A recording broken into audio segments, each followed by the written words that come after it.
Yeah, know you're tired. Come find peace with us, yeah. Right here. We the sisters of the promise, yeah. Rooted in the word, we growing stronger, yeah. If you need a place to heal and blossom, come roll with the sisters of the promise, yeah. Sister Shalom. Real quick, I'm Sis Mayah.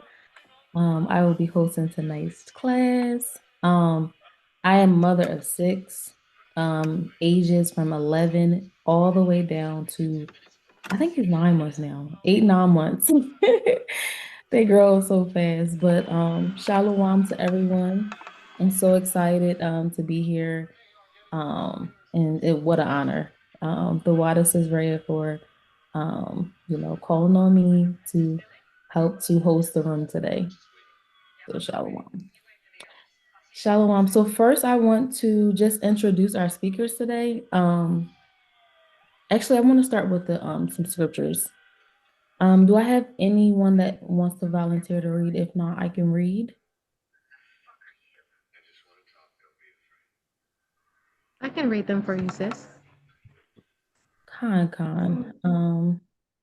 So can you read Proverbs 1 and 8, and I'll do Isaiah 54 and 13.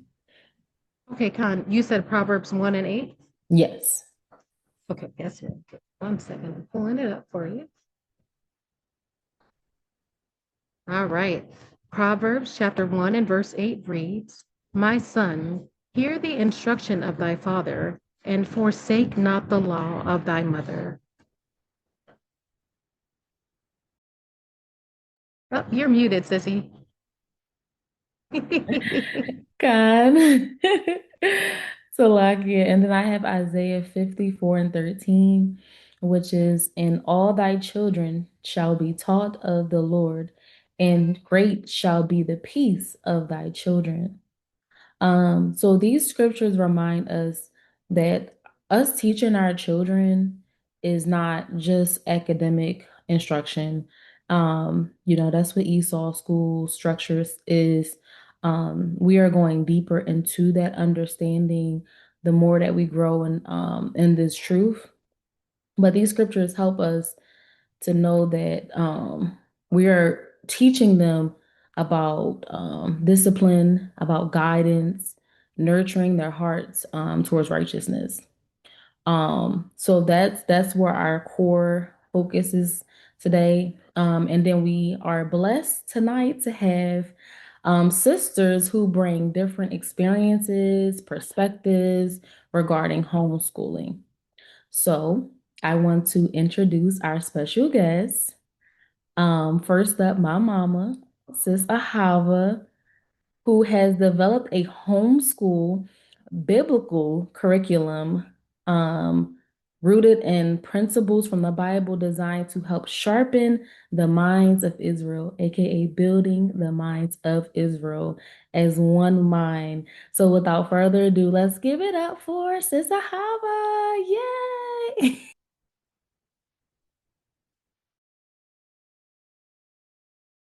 And Khan, all praises, all praises. Did you just want to say Shalom real quick, mama?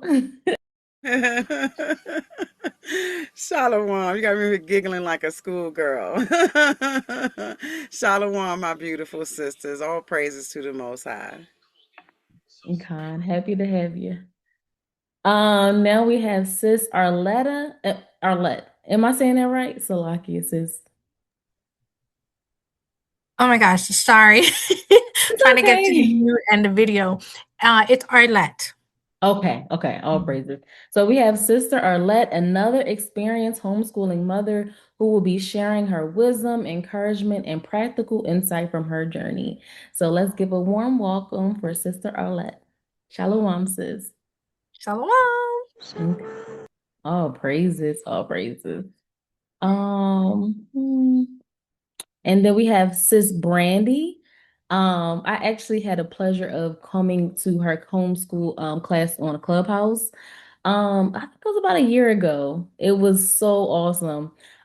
This is a homeschooling mother who will be sharing her experiences and structure for creating a learning environment at home. Let's give it up for Sis Brandi. Shalom, sis. Shalom, everybody. It is so good to see you all. Maya, you are glowing tonight. And I Thank you, love that sis. your mom is here too. Look, the generations, beautiful. All praises. All praise. I'm seeing a little sneak peek of your structure in the background. I love it. I love it. All praises. All praises. So we are very thankful to have these sisters here with us tonight, to share their experiences and their guidance to help us all in our journey of raising our children with biblical principles as well as the academic structure and understanding as well. So all praises. Um, so I'm gonna ask you guys a couple questions, if that's okay. And we're gonna just kind of like structure it like that. So I'll ask you a question, and if you feel like you want to elaborate on it or go deeper, just let me know. Okay, so the first question, I'm going to give this question to Sis Mama Ahava. Okay. What inspired you to begin a homeschooling curriculum or become involved with the homeschool education? All right, all right. All praises to the Most High. Um, uh, Educating our children is of the highest importance, um, as they have not been as tainted by the world as we have. And so there is a chance for them to make it into the eternal kingdom without doing all the bad stuff that we've done. And we often quote the scripture, train up a child in the way that it should go, and then we send them off to Esau school and then wonder why they turn out the way that they do, which is an oxymoron. Um, there's no historical uh, uh, precedence of us ever sending our children to another nation to be educated. We can't find it anywhere in the Bible, right? And we've always been separated until the so-called civil rights movement. So our kids were more grounded then, our families were more knit together before we started accepting these gifts, aka welfare, from Esau. But it was never their intent to educate our children properly. If you notice, they only teach them how to work for someone else. And with the current technology that we have, everything is designed to make them not think. Let something else or someone else do the thinking for you. So they've taken out of the intelligence and the genius of the wisdom of the Bible. They've taken it out completely. And so it's just a mundane routine of first through 12th grade. And hopefully they'll graduate so parents can celebrate the children graduating from high school for accomplishments for what? Because now they still have this job at McDonald's, but they don't know how to think for themselves. Even our boys, they don't even know how to change a tire or tie a tie. Some of them are even slower to tie their tennis shoes because it's just not a thing. So, taking our kids out of Esau system and then training them up in the way that the Most High says should go, that is the right and righteous thing to do. And I yield. Khan, the water for Sharon. Yeah, she's coming off hot. All praises. Definitely great points, great points. I'm going to pass this to any other speaker that would like to answer.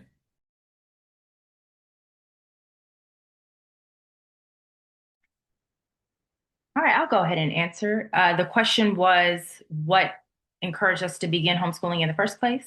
Yeah, I can read basically, but I can restate the question. So what inspired you to begin homeschooling or become involved in the homeschool education? Gotcha. Okay, so for me, um, it was one of those moments or seasons where the Most High was like, you're headed this way, but I'm turning you this way. So, and I'll break that down a little bit. I have four children, and the two oldest at the time were about 3 and 4 years old. And I had been waiting for them to get to get to that age so I could put them in preschool and I could go back to getting my degree, because I had gone to college a little bit, but I paused on that and I helped my husband, start a business, and that started taking off. We had some children, and I was like, okay, great. They're big enough to go to like Georgia pre-K or like the little pre-K programs. So now I can put them in there and I'll go and finish my degree. But this thing kept popping up in conversations and online, this homeschool thing. And I'm like, no, that's not for me. No, I'm going back to school. I have my plans. This is what I'm going to do. And then we were actually part of a small group. We were in the church at the time. And the leader of the small group, the wife, had homeschooled her children all the way through. So from kindergarten all the way up through 12th grade. And I just started picking her brain and asking her a whole bunch of questions. And she was just very generous with the information. And I went home that night after having that conversation with her, and I was like, I wonder if, the Most High wants me to homeschool. So I prayed about it. And the next day I told my Lord about it, and he was ecstatic. He was like, man, if you would do that, I will support you fully. I'll give you a blank check. Whatever you need, I've got you. And I was like, all right. And I had actually already enrolled him in preschool. So I went the next day and I pulled him out. And I was like, okay, I don't know what I'm doing, but this looks like this is the path that we're taking. So the rest is history, as they say. All praises. That is a beautiful testimony, sis. Like, just even separate from the homeschooling, just you questioning, just you kind of like, okay, I was going my own way, but I see that the Most High want to put me somewhere else. Like, and just keep like, because I think we kind of all had that mindset of like, okay, this is how I plan my life. This is how it's gonna go. I'm gonna get these kids in school so I can get a break. Like, but then the Most High, like, nah, I'm gonna put you this way.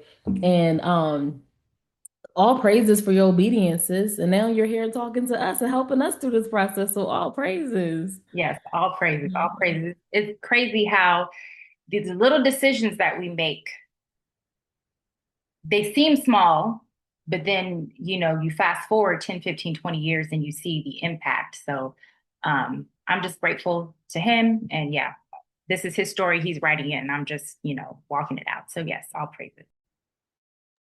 Kind, all praises. And that is beautiful that your Lord fully supported you in that journey. So all praises to the Most High for that as well. Thank you for sharing, sis. Sis Arlete, did you want to answer this question? Sure. I think for me, my oldest was in school. And I'm a late mom. I became a mom at 28 with my first child. So I had him in school as I was a single mom. And just the fact that I missed even just the milestones from baby, like missing all that and going to school, and there's the bullying that's involved, the gun violence, then there's worldly things that are being taught to them, because no matter how much you teach them at home, once they get to school, it's a whole new world for them and they can pick up habits. I always say that you can teach your child, but whatever you teach them in 3 minutes, it can be undone and it can be permanent. So that was one of my biggest things too, like with, the relationship issues or stuff that goes on in the schools. Then you got these predators. It was just so much. So when I was pregnant with my son, with my second child, I was the one who made more money than my husband. And I was like, I'm going to be working to pay daycare.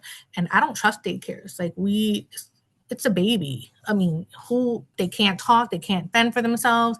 And every day you're hearing something in the news about a child being taken or whatever, something going wrong in these daycares. And then you go in the school system, it's the same scenario. And nobody can advocate for your child but yourself. So we decided that I would stay home with the baby until maybe he started kindergarten. Then I had my other child. Like, okay, so that pushes it back. By that point, it was like, you know what? I'll just homeschool. He's like, hey, that's fine with me. Kind of like Sister Brandi, my husband was right on board. He was like, whatever, that's fine. I trust you more than I trust any stranger with our babies. And Then my daughter came along, so it just fit in perfectly. Um, and then on top of that, we found out 2 years ago that they are on the spectrum. They're autistic. So it just works out better for them anyways. It's bad enough that you have what they consider neurotypical children having issues at school and being put in a box and how they learn. And then you have somebody who's on a spectrum who's nonverbal. How does that? There's no way. They don't have the patience, they don't have the capacity, or at least here, my boys, all my children, they learn at their own pace. If we need to spend a whole month on multiplication or 2 months, then that's what we're gonna do until you can grasp it. Like I tell my oldest son, you can go to school to be a doctor. Anybody can. You can learn the material. You'll know what you're doing, but do you understand what you're doing? And there's a big difference between knowing and understanding. So it just basically just boils down to just not trusting the entire outside environment of outside of my home. And just for them to feel comfortable, having them feel comfortable. And there's days that they don't feel good. With that, they can take their little breaks. So I just wanted them to grow up in a nurturing environment and not with the ways of the world, so that they wouldn't be groomed.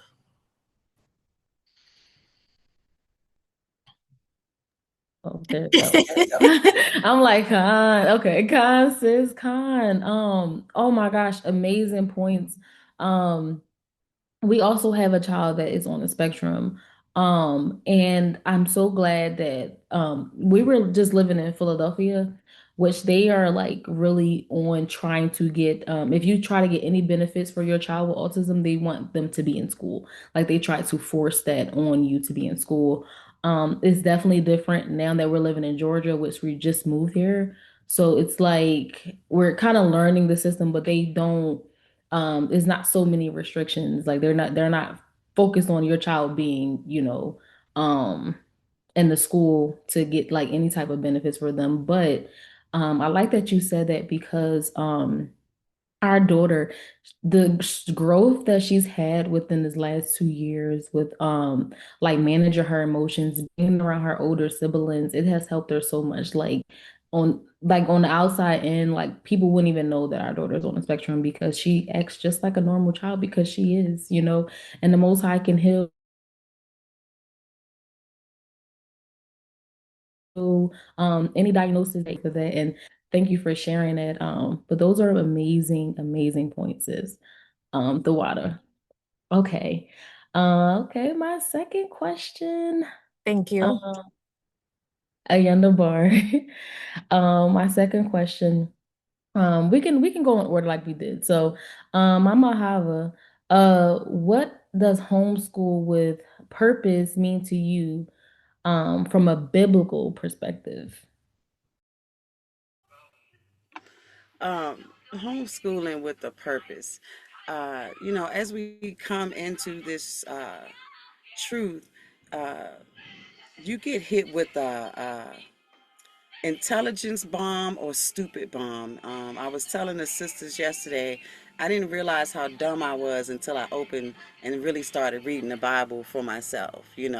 If you've grown up in the church or in any other kind of religion, you only listen to what the preacher said, and you can tell it's Easter by the sermon that he choose. You could tell it's Mother's Day by the sermon that they choose. And so we didn't really read it for ourselves. And the so-called giving your life to Christ, it did nothing for our intelligence, the ability to actually think, and then to, like the sister said, knowing and understanding. And so homeschooling with a purpose is a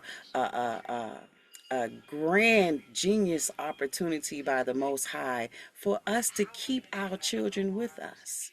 If you notice, in the book, Isaac didn't leave home. He was like 40 years old. Like, why are we pushing the society say when they get 18, get out? And it's like we look forward to it.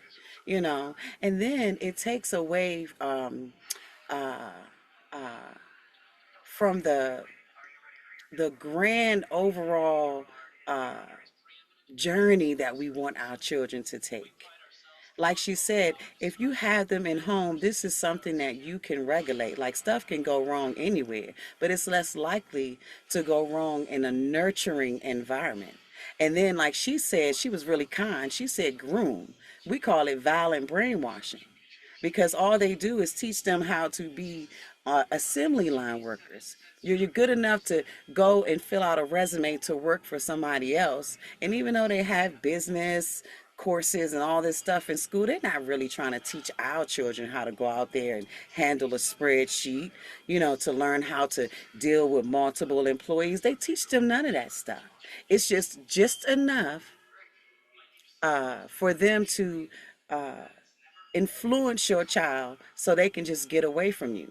But if we bring it back to the original of what teach your children diligently, teach them when they're waking up, teach them when they're walking about, when they're in the house, when they're out the house, when they're going to sleep. Like, what does that mean? That sounds like homeschool to me, if you really want to think about it.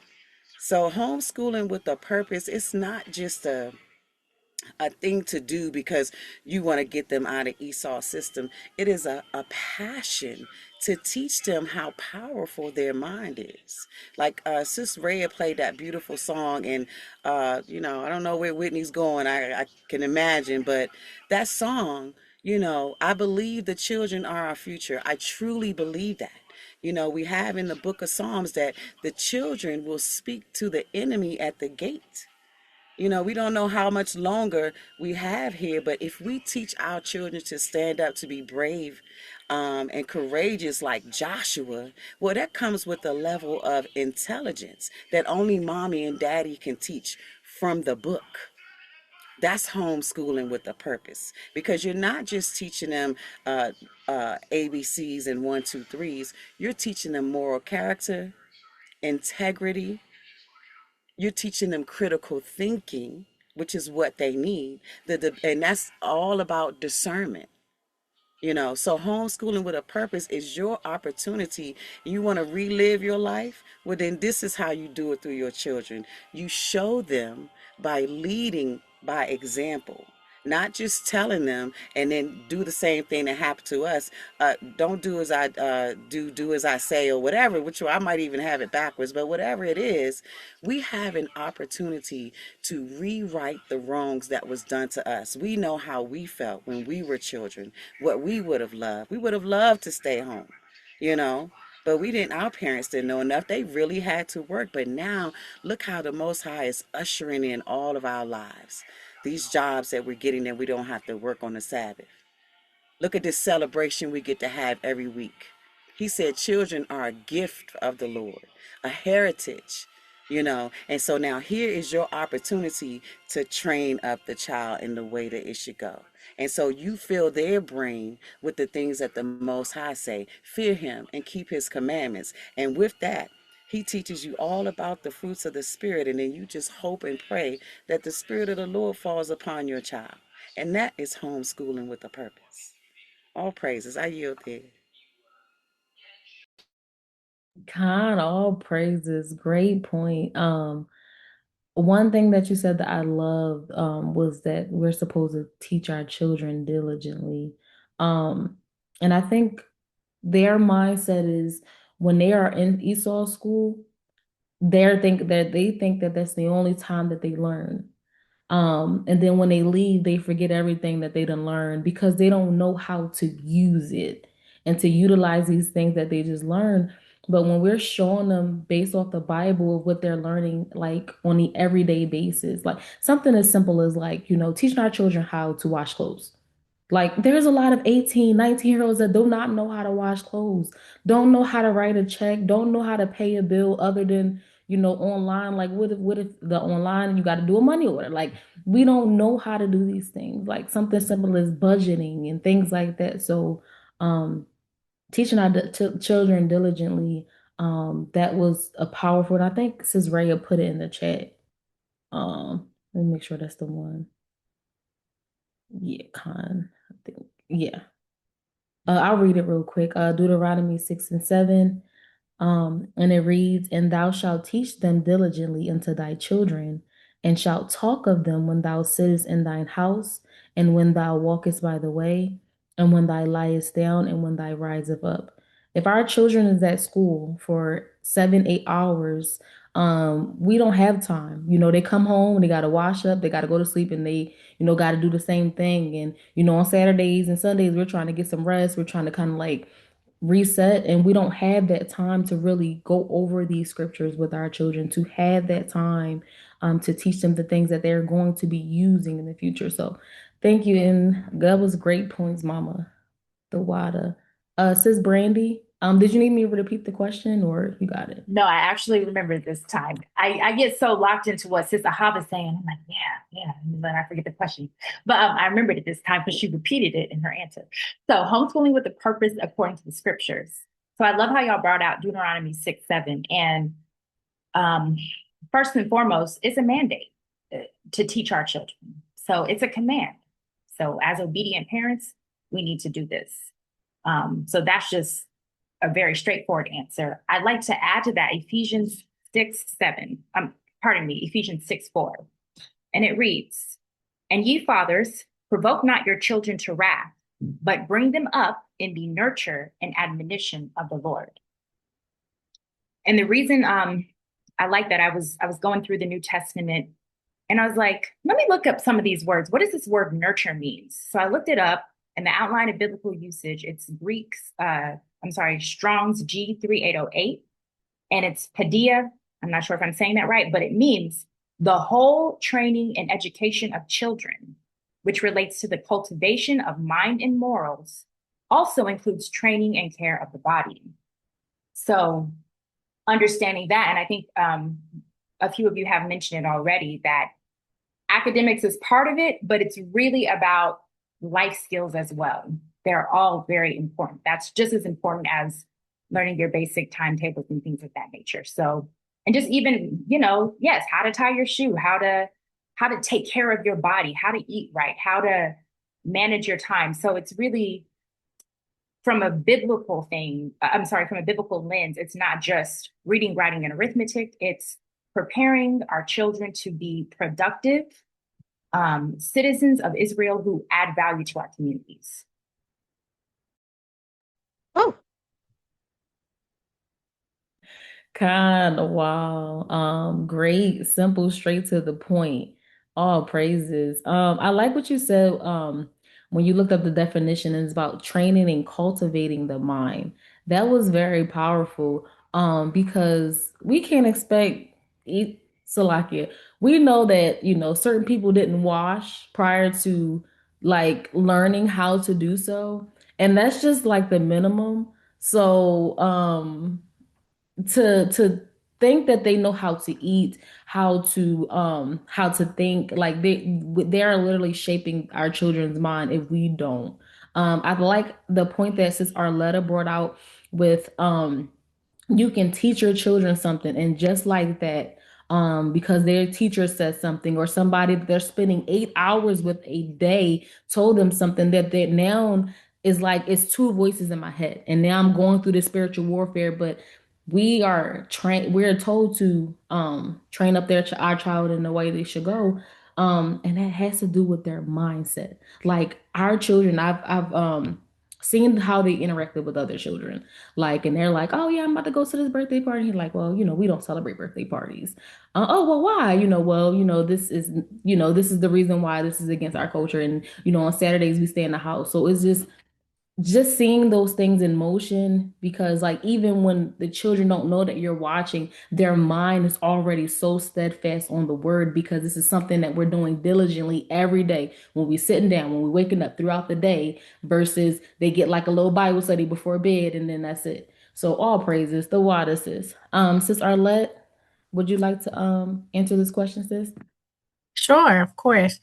For me, especially with having the two boys that are autistic, and you understand this because you have a child that's autistic, they're very literal.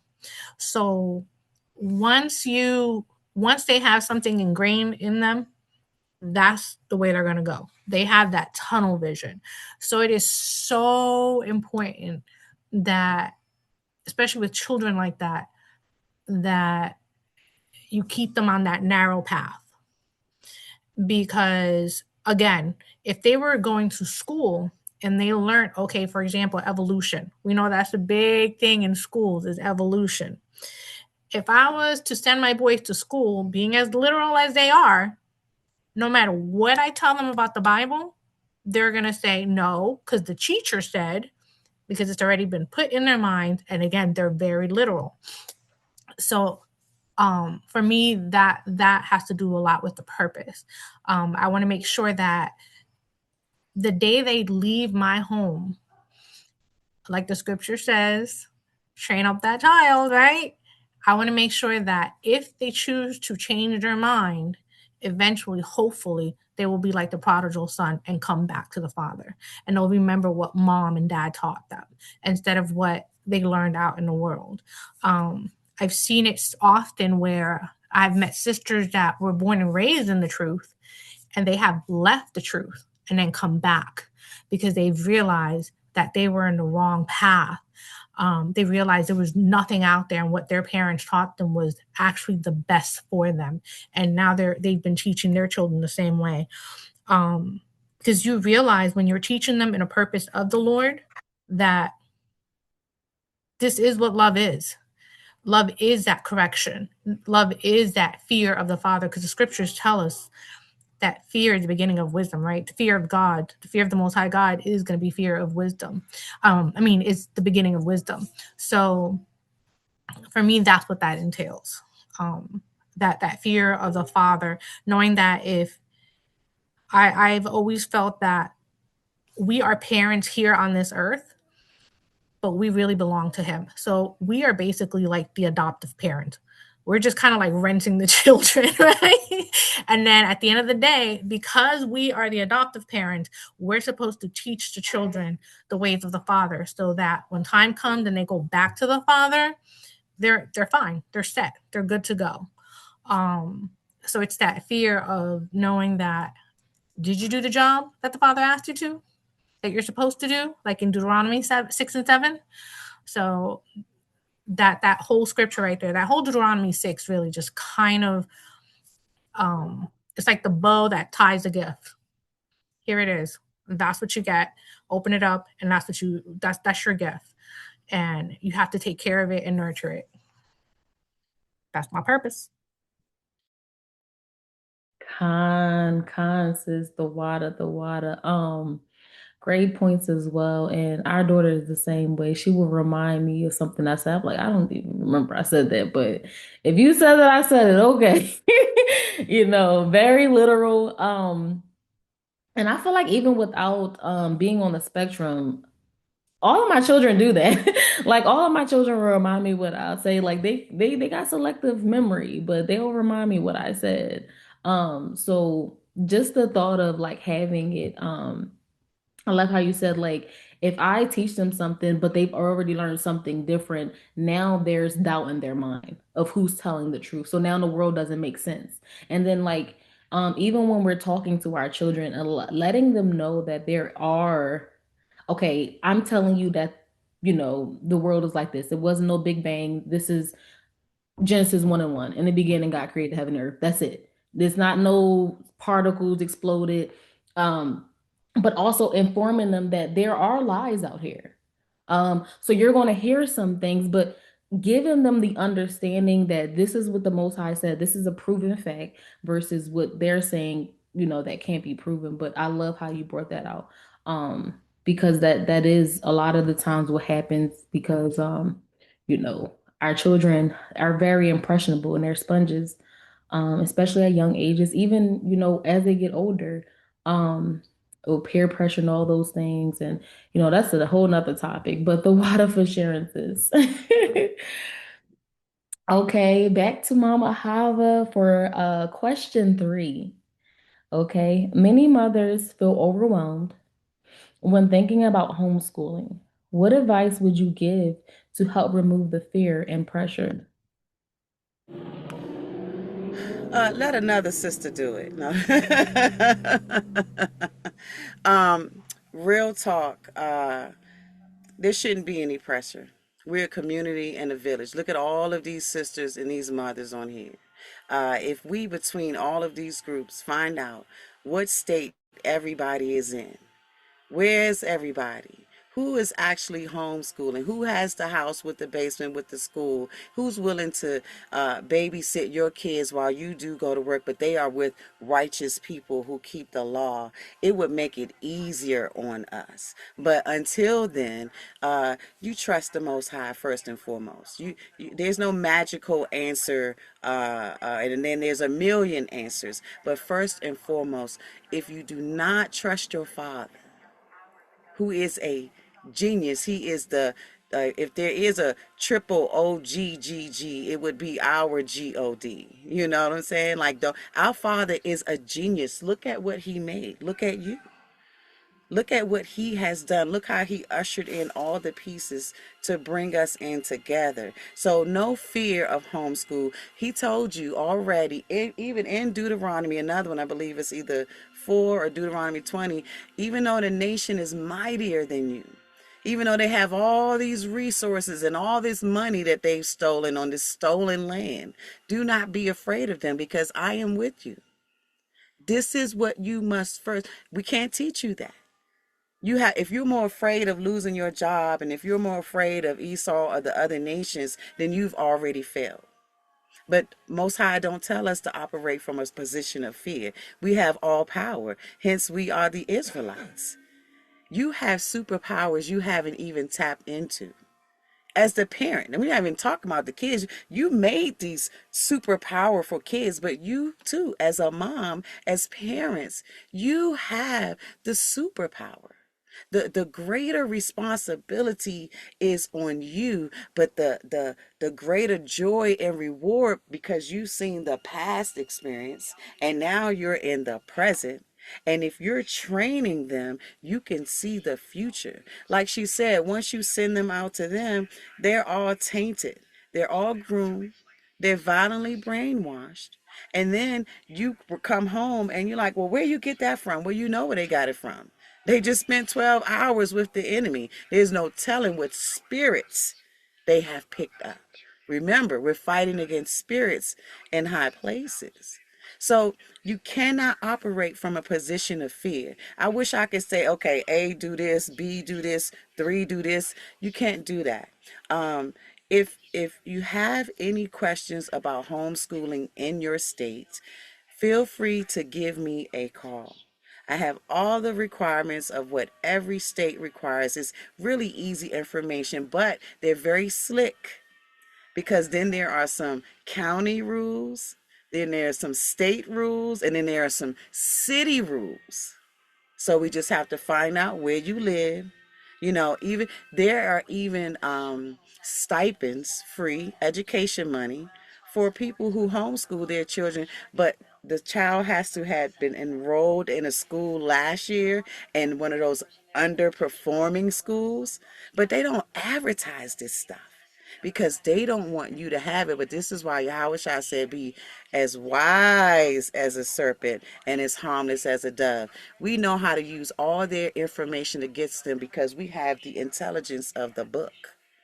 So you cannot, under any circumstances, operate from a position of fear. And if the Most High has put it in your heart to homeschool your kids, and if he has put you in a position to know other sisters who homeschool, or someone in your area is like, okay, I'm going to bring my kids over here. She says she will watch my kids. And you would pay the daycare, so why wouldn't you pay that sister?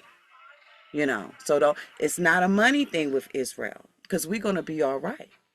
But if you network like we're doing now and ask, he said, you have not because you ask not. You always asking for things. Oh, Lord, let me pay this bill. Let me get this job. But what about your children? Father, let me homeschool, Father. I desire to do Deuteronomy 6 and 7. He will open the door. So there you go. Ask and ye shall receive. But if you ask in fear, he not going to hear you. The book say that. Sister Ahava didn't say that. The book say that. I yield, baby. The water. And before I get into it, like amazing points. And this kind of goes back to Sis Brandi's her testimony, where she's just like, oh nope, I'm gonna go back to work. As soon as my kids get old enough to go, I'm going. And And I've had that mindset too. So it was like, but once you like ask, like Mama Hava said, like you ask, you just start off with just asking the Most High.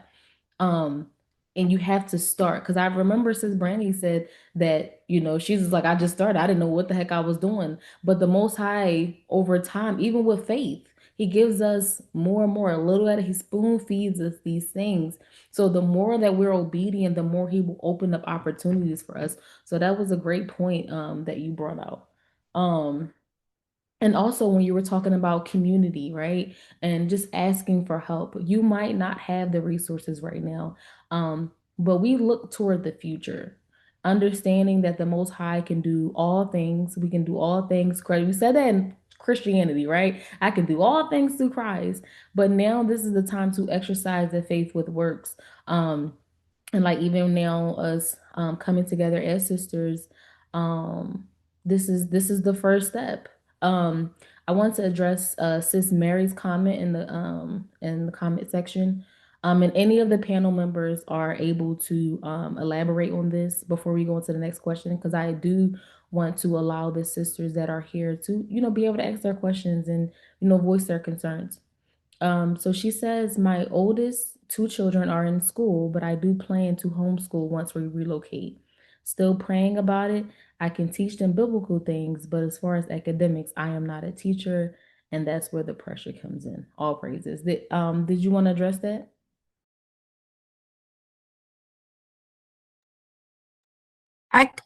Any of us, or Yeah, yes, Con. academically, first of all, Sister Ahava said something. She hit on good points. You need to find out what your laws are for homeschooling. That's the first and foremost. Always find out what the laws are for homeschooling, because I know here in Florida, they're not really strict. So like here in Florida, they do want you to have 2 years worth of academic to show. So you need to have 2 years of teachers planning, right? And you need to have 2 years of what their work is. So like a whole file to show. Some states, like the state of Texas, I believe, you don't need to show anything at all. Here in Florida, you also need an evaluation at the end of the year. And some of those evaluations are very simple. Like, I don't even stress about it. Some states require testing. So you need to look into the laws of your state first and foremost, your district, your county, whatever it is. Look those up first. Second, there are curriculums that are faith-based. I know Sister Ahava was talking about it yesterday. She has a curriculum that is catered. So you may want to talk to her about that. And maybe that'll help you because it'll be faith-based. And I'm not exactly sure all of it, but you can talk to her about that. But here's the thing. I was a C average student. I didn't learn to read until I was in second grade. Everybody in my class knew how to read when I came into that school. Within a month, I was at a third grade reading level, and they had to stop me. Every child learns different, and every child learns at a different pace. In math, I was horrible. I'm 45 years old. I am doing science projects with my children. In school, we never did science projects. The most science project I think you did was take the bean, put it in wet paper, put it in a Ziploc bag, and put it in front of the window at school. Boom, that was your science project after, I don't know, 6 years of being in school. So at home with your children, you can teach them the science, for example. Teach them the science, but incorporate how God created the seed, how God nurtured it, and use the sun. The sun, we all need the sun. That's how God takes care of us. So incorporate how God loves us with these things. Because you got to remember, the scriptures talks about science. There's 2 scriptures in the Bible that talk about science. And the last scripture says so-called science. Because at that point, by the Roman time, they took science and made it what it is today, which is more witchcraft. So in everything that you teach your children, you can incorporate the scriptures. History, the same thing. You go through the Bible, that is history. Persian Empire, the Assyrian Empire, the Greek Empire. When you get to the Apocrypha, you've got the Roman Empire. So incorporate those scriptures and show them YouTube videos or whatever it is that you know, and put those together and debunk it. If they're at that age where you can have those discussions, debunk it. What did you see or what did we read that doesn't correlate with what the scripture says? So you can do that. Same thing with math. You can do the same thing. Trust me, you'll be fine. You'll be surprised. I realize how smart I am now that I'm out of school and I have children, because school put me in that little box where I had to learn this and I had to learn that and I had to memorize this and I had to memorize that. And I've surprised myself with my children how much I really do know. But in the schools, they don't care about that. I believe was a sister, one of the sisters said it, that it's basically, I don't remember how you said it, but it's kind of like memorization. They teach you stuff that you're really not going to, they teach it to you for a period of time and then you forget it. Yes, yeah. So just do that and buy books, a lot of reading. I try to focus more on reading, just buy books after books, read. And honestly, like for history, I gave up on trying to teach my kids history, like American history and stuff like that. I kind of just go by reading books. Once they get to a certain age, then I'll get into the history of America and so on and so forth. But if you think about it, if you're teaching them the scriptures, you kind of are teaching them the history of America. This is the Rome that's going to fall soon. So you just kind of incorporate it back in there. I'm sure you got this. Trust me, you got this. Sis, you smart, you capable. You can do this, sis. Beautiful points, Sis Arlete. Books. Oh man, I gotta second that. Our big move, we took our books. That was one thing that was not going in the trash. We got our books, okay? And for like the free library, like just sitting, like we were sitting there for hours. Like, they have like the ones in Philadelphia. I haven't been to one in Georgia yet, but the ones in Philadelphia has like a little play area for the younger children. But while they're playing, I'm reading with one of the other ones, so these are free resources that we can use. Go ahead, Sis Brandi. I don't want to interrupt you. I just wanted to definitely touch on this question before we moved on to the next one. You brought up the scripture, Isaiah 54:13, I believe, at the beginning. And man, I held on that scripture. I held on to that scripture so tight, especially at the beginning, because it's scary. It can be scary. And I love what Sis Ahava was saying, it is no fear. I was feeling it though. And that scripture always brought me back to central. These are his children. He mandated, he's going to make a way. So I would like to second that. Another thing, I'm in Georgia. Welcome to Georgia, Sis Mayah. So, reach out, love to get together with you. But just a few practical things as well. If you're thinking about getting started, I'll just share with you briefly what I did. Like I shared in my story, I seek my Lord's wisdom and his support. So that's first, prayer, seek your Lord's wisdom and his support. We can be a little like spaghetti brain sometimes, and then our husbands are more like waffle brain. So something that seems crazy and overwhelming to us, he's just like, oh, why don't you just do this? And I'd be like, oh, I never thought about that. So like going to him, he's an excellent resource, very, very necessary. The next thing I did was I wrote out a homeschool vision and mission. And I started with the end in mind. So I was like, where do we want to end up? How do we get there? And I used it as a guiding document. So everything that we learn, everything, any extracurriculars, it all has to be in alignment with this vision. So we're not going to be doing football or whatever else if it doesn't support this vision that we have. Another thing I did was I went to Homeschool Expo. That was the first thing I did that summer when we decided, okay, in the fall, we're going to homeschool. So for instance, there's one here in Georgia called the Southeast Homeschool Expo. And I just went and I just get to talk to the curriculum providers and get to meet other homeschool families. And just a tidbit, the first one I went to, it was about 10% us. That was back in 2012. 5 years later, I went, it was like 50% us as far as attendees. So like it's a growing community. And then another thing I would say is get you a homeschool mentor. Again, I love what Sis Ahava said, we're a community.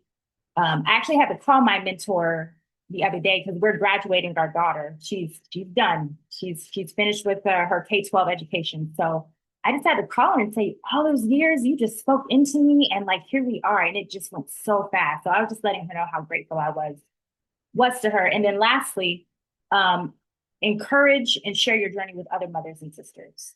So your triumphs, your challenges. I love already what I'm hearing from everybody on the panel. You've got this, Sis Mary, and everybody else who's considering it. So I just wanted to add those few things. Salakia. Khan, all praises to the Most High. And I want to land me back on my sisters. We are afraid of just about everything. But the Most High, He gives us encouragement with the scriptures. So, yeah, there's a reality of fearfulness, right? We know that. That's the thing. I'm so glad that you mentioned that, Sis Brandi, because you were scared at first. We were all scared. We're even scared now, because it's been in us. It's generation after generation. We're very fearful. But the more that you get into this book, the more the innocence of the children's spirit rub off on you, the less fearful you become. And like Sis Brandi said, from the end, remember the Most High wrote the beginning from the end. Look at that beautiful that process that she did. She said, what do I want this to look like? And that's what the Most High did, the forever kingdom. So now he has to move all these pieces, all these captivities. And we were fearful. He was the only one that wasn't. But look what she did. And now her baby is done. All of these years, all of her sacrifices, all of her fears, all of her worries, and look at the end result. So hence the fear. Take that fear. And like Will Smith said, we're going to throw it into the middle of the ocean and we ain't going to never bring it up again, because the Most High is with you. So don't operate like, oh, I don't want to do it. Do it even though you're scared. That part. And definitely a testament to faith and trusting in the Most High. Because it's a scary thing to put these children in school too. I feel like that fear is way more, like Sis Arlete was saying earlier, that's my fear. Times where I'm just like, okay, I'm overwhelmed. Let me just see if it's a good school I can. And then you see a video on YouTube and how they treat these children when they're in school, and it's like, yeah, okay, no, I hear you, Father. Like, I ain't gonna go down that road. You know what I mean? So, all praises to the Most High. All praises. Sis Arlete, you kind of spoke on it, but did you want to add more to this question, or can I move on to the next one? Wait, which question? No, we were just talking about like what advice would you give mothers that were fearful. You kind of touched on it when we were talking Oh to your yeah, sister. Okay. about the pressure, right? Yeah. I would just basically what I said, and not to listen to anybody either, especially naysayers are gonna say, really? Like I know for me, being so-called Latina, every time Spanish people look at me, they're like, homeschool? Why would you do that? You know, remember they come from countries where you got to get that education because some of them had to work from the age of 5 and they couldn't go to school. So I get that a lot. So you're gonna get a lot of naysayers, but you know what? They're not paying your bills. They're not paying your bills. Don't listen to nobody. Don't listen to mother-in-law, father-in-law. Don't listen to anybody who's telling you not to do it, who's going to give you the whole, they're going to be antisocial. My oldest went to school until 6th grade, right, when COVID hit. And he was antisocial then. He's antisocial now. And my other kids never stepped foot in brick and mortar. And you can't shut them up. My daughter's just a little bit more observant. But honestly speaking, just do it. And I agree with what Sister Ahava said. Even if you don't want to, do it. Do it. You won't regret it. You won't regret it. What you said, I wanted to kind of like just keen in on that. Be careful of the naysayers. I am a living testament of the naysayers. I remember when we started homeschooling our children, and this is around COVID too. Like we pulled them out of school, and She's like, my husband's aunt was like, oh yeah, so when you gonna get him back in school?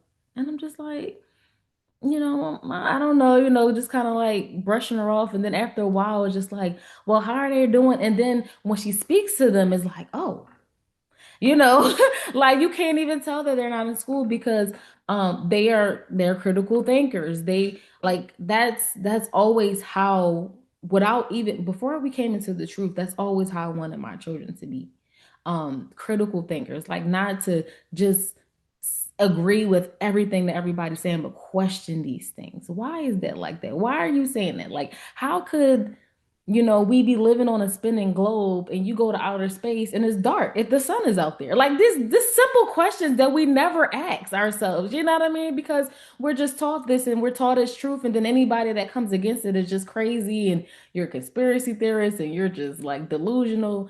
Um, but that is one thing that the enemy is going to use. People that love, like that you love and care about, they're going to be the ones that the enemy use to try to put you on a different path. Oh, well, do you think that's really, I you know I've heard it all, and it's just like, stay on that road. Like, just to know those spirits are going to come, you can already be equipped. Oh, I rebuke that. I am capable. The Most High got me. Like, I appreciate, your input, but no, we got it. So that is, I definitely wanted, because I've been through that a lot in this walk. So all praises. All right. Oh, all praises. Many are called, but few are chosen. Con.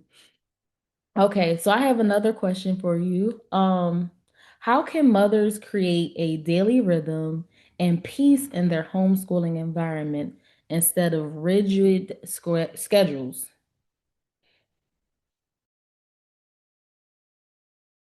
Mama Javi, you can start. She gave me advice on this when I was going through it, because I'm just like, oh my gosh, I gotta do this, I gotta do this. So I would love to hear from you first, Bob. Oh wow.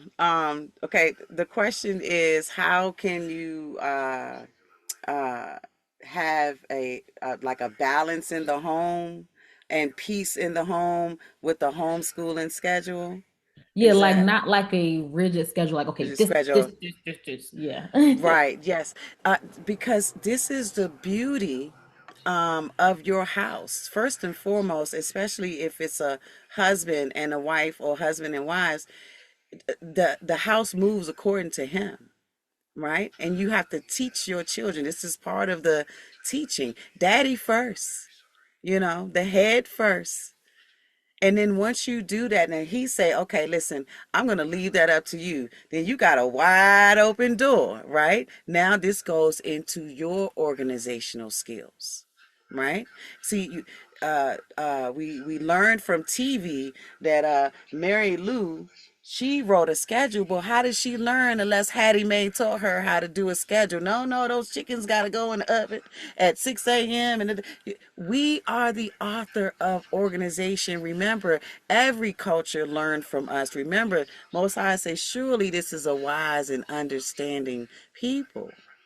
So you have to write down things that you have to do. Don't be afraid and ashamed to write down. That I love to see the TV shows and movies, and mama got all this stuff on the refrigerator.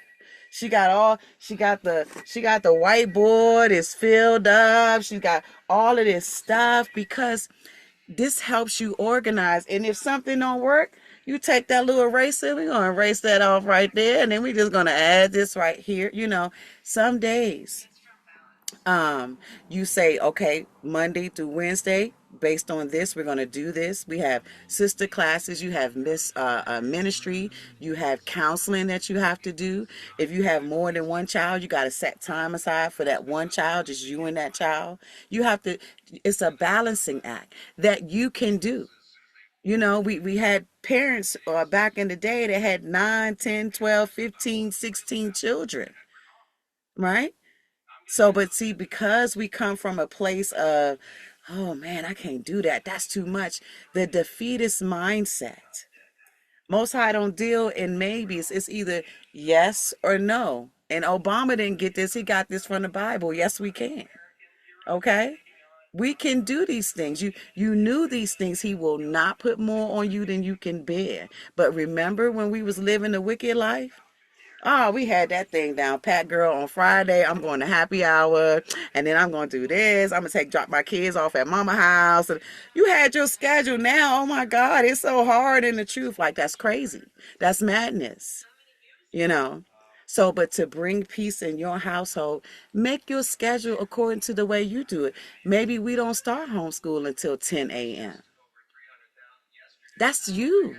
You can do that, especially if you are the stay-at-home mom. Where is it written that they're supposed to go to school from 9 to 2? Where is it written? How come school can't be from 2 to 9 p.m.? You are not on Esau's schedule anymore. You're on the Most High schedule, according to the household of you and your Lord. And if you are single, according to you. And if you are a single mother, here is your village right here on this platform. You reach out to Sister Red, reach out to Maya, reach out to Sis Arlete, reach out to Sis Brandi. You have all of these people now, so there's no excuse. We are all here willing to help. We're all here willing to learn from one another.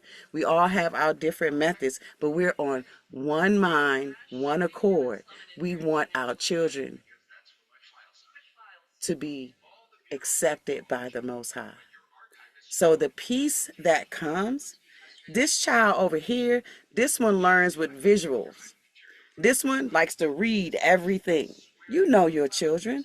Which you cannot give this one the same activity as you give this one. This one needs something different.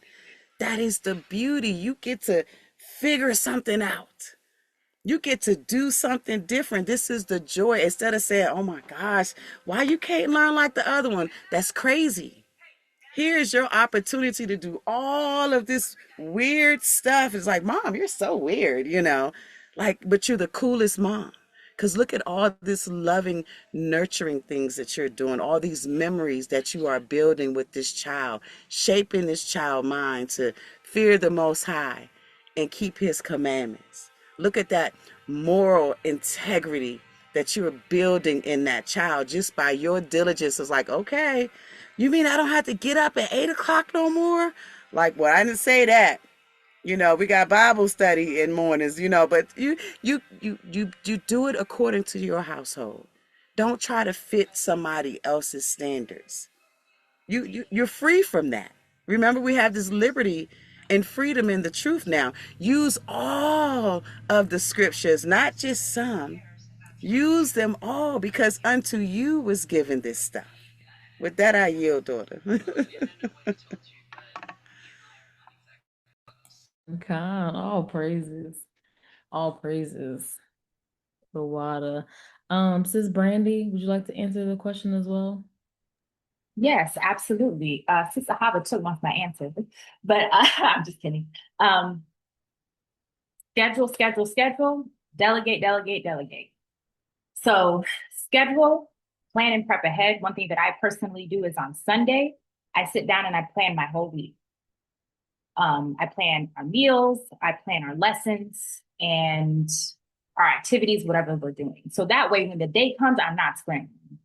I know there's some kind of saying, but planning is probably a good 50 to 80% of the work, because then what you've done is you just created a schedule for yourself to follow. So I would say that. Now, I also love what Sis Ahava said is get that eraser and erase it if it don't work. And the way I look at my schedule, I used to let it be my master instead of my guide. And I used to feel like, oh my gosh, we didn't get to it. We're failing. I'm not doing this right. So I had to really unlearn that kind of thinking. But what I did, I liken it to my schedule to, like the cubbies, how they have the frame and then you have the individual canvases that you can pull and rearrange. That's how I think of my schedule. So the schedule is the frame. And then the activities and, maybe this curriculum or this book, we can rearrange it. We can pull this out. We can put that in. So we can be flexible in that way. So the schedule is pretty set because I personally need structure.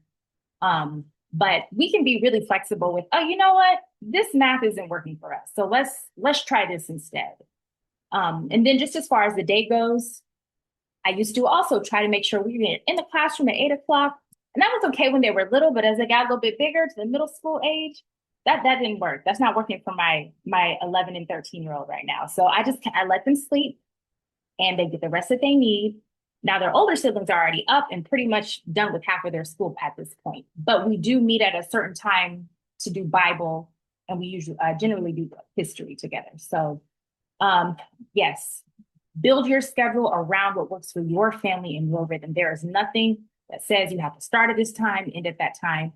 But typically what works for us is to get most of our academics done in the morning. Then we do lunch and chores and recess, and then they have the afternoon that's a little bit more free to do extracurriculars, and that rhythm just works really well for us. Let me see if I had anything else. Oh yes, and then also bring them into your world. I believe I heard Sis Arlete and Sis Ahava mention this a little bit, but especially when they're little.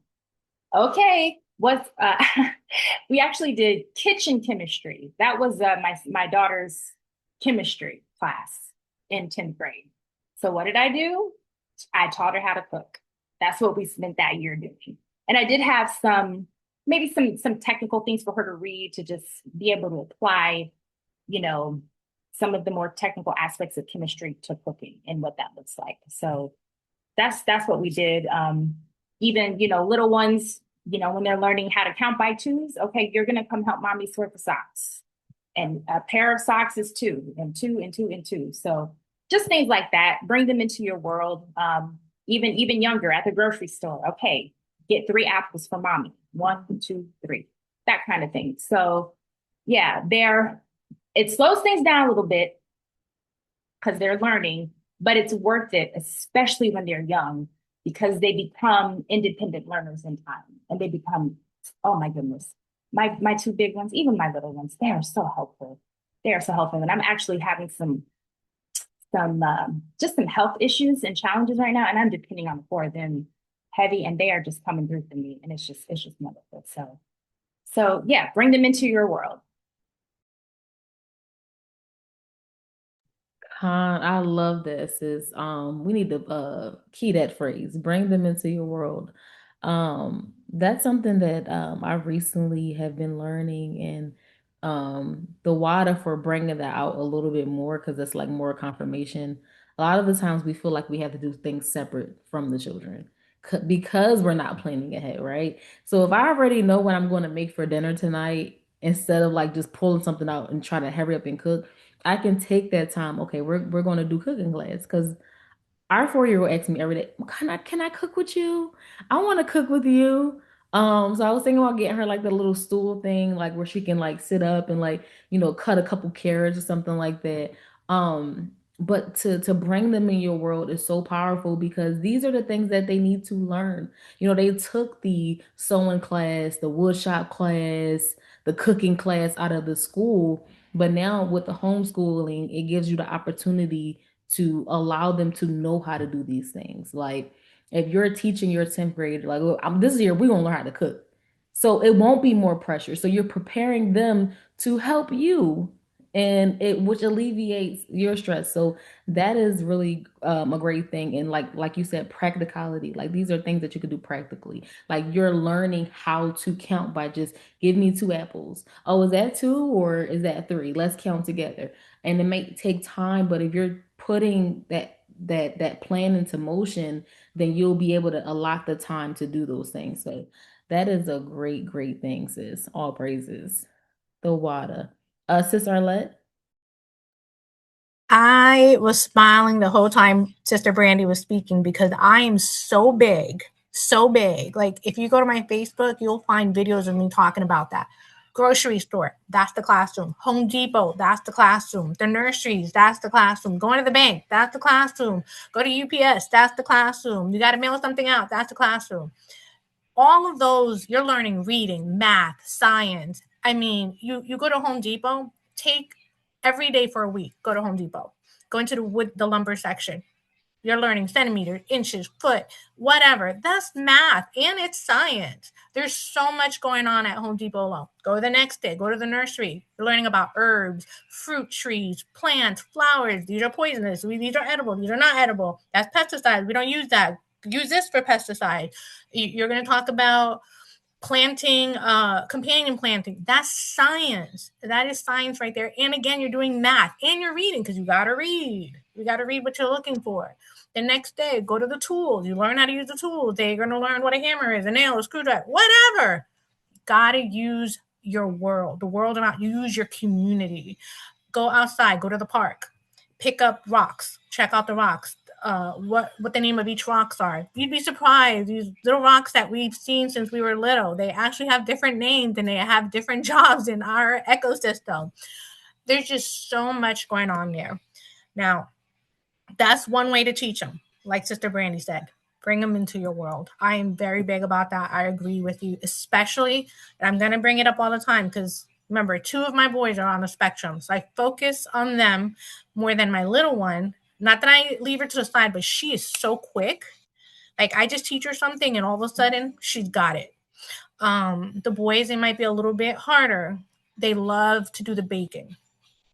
That keeps them focused. It's a sensory thing for them. It grabs their attention. I teach her how to cook too. She loves that. She loves doing all of that. They were doing the dishes earlier. They were helping my other one. So backtrack. I have 4 kids. My oldest is 7. He's actually 18. So he does my floors on prep day. He does all of my floors. We live in a 2-story house. He does my floors and he does their bathroom. Now they're helping us, the other little ones. He's delegating. He's showing them. He's micromanaging. That's what you do. Use your older ones to delegate and teach. So it takes time away from you. Then you have more time to do whatever it is that you need to do. Like Sister Brandi, I also try to organize on the Sundays. However, the 2 sisters before me are much more organized than I am. My organization is so limited. I'm horrible, guys. I admit I'm horrible when it comes to that. I pretty much have planned what I'm going to do day by day. So I may have a theme for the week, but because the boys are constantly in therapy, they're at therapy 4 to 5 hours a day. And then they have speech therapy. So there's a lot of driving around that I do as well. We do have in-home clinic sessions. So they come to my house 2 days a week, and then 2 days of the week we go to therapy. So my scheduling is crazy, and you have to be big to improvise. Improvise. When I first started homeschooling, it was a disaster. My first year was so bad. I cried. I was stressed out. I was frustrated because I was trying to imitate the 6 hours that they do at school. How am I going to get 6 hours with a 3-year-old? And I would get frustrated. We were angry in that house because the poor kid's like 3 years old going, why are you making me sit for so long? Like, it was just so bad. That's the whole beauty of it. You're not in brick and mortar. This is homeschool. Like Sister Ahava said, wake up. If it starts at 10, do that. My youngest boy, he is better in the evenings. I can get him in the evenings to do things. We work around the schedule. You have dental appointments, whatever it is that you have, work around that. If you have to do it on a Sunday, then do it on a Sunday. If you want to do 1 month of homeschooling, take next month off, do that. Some people do 3 months and then they take a month off, or 3 weeks and then a week off. Whatever works for you and your children, that's what you have to do. And that first year you start homeschooling, let them play first. See how they learned. Once you see how they learn, because some kids learn by reading. Most kids are more hands-on. If you have kids that learn multiple ways, then use that to your advantage. You have to teach them the way they learn. Not like in a school system. They have that whole cookie cutter system. We don't do that. Don't do that. That does more damage to your child as far as self-confidence. It destroys the self-confidence. I know it did for me. The school system didn't work for me, which is one of the reasons why I also homeschool. Being a C average student, I didn't feel good about that. And I didn't want my kids to feel that way, feeling like they're always left behind or they're not smart enough. Well, yeah, you are. Everybody's just has stronger views, stronger points, I should say. So hone into that. Every child is smart. Every child is smart. You just have to nurture their weaknesses and the stronger points. Just let them experiment more with their stronger points. So just that's how you can balance, just by teaching them the way they learn, because it's going to be easier for you. There's days where I do YouTube videos. There's a whole list of learning YouTube videos. There's a lot for our people. Like I love Judah Sketch. That's one of my favorite channels. Judah Sketch is right. Okay. Like I sit there and I'm like, I already know the story, but that's okay. I'm still into it. So there are learning videos on YouTube. So take a day to do just YouTube science videos or math. I'm not good in math. So there's some things I can't explain that my son looked at me like regrouping. So I went to a YouTube video and he picked it up just like that. So use those resources. Talk to the sisters. They may have a way to that may be easier. They may have some tips, some pointers. We all have experiences in something. So I know I may hit one of them up. I know for sure I'm going to probably hit one of them up and be like, hey, did you ever run into this? Like Sister Brandi, her kids are older. So I may hit her up because eventually I'm going to run into something that I'm going to feel like it's too complicated for me. Or Sister Ahava, she deals with a lot of children. So use us. Facebook groups are good too. They have a lot of Facebook home groups where they give you ideas on how to be flexible, whatever. You'll find some sisters in there every once in a while. Just be careful.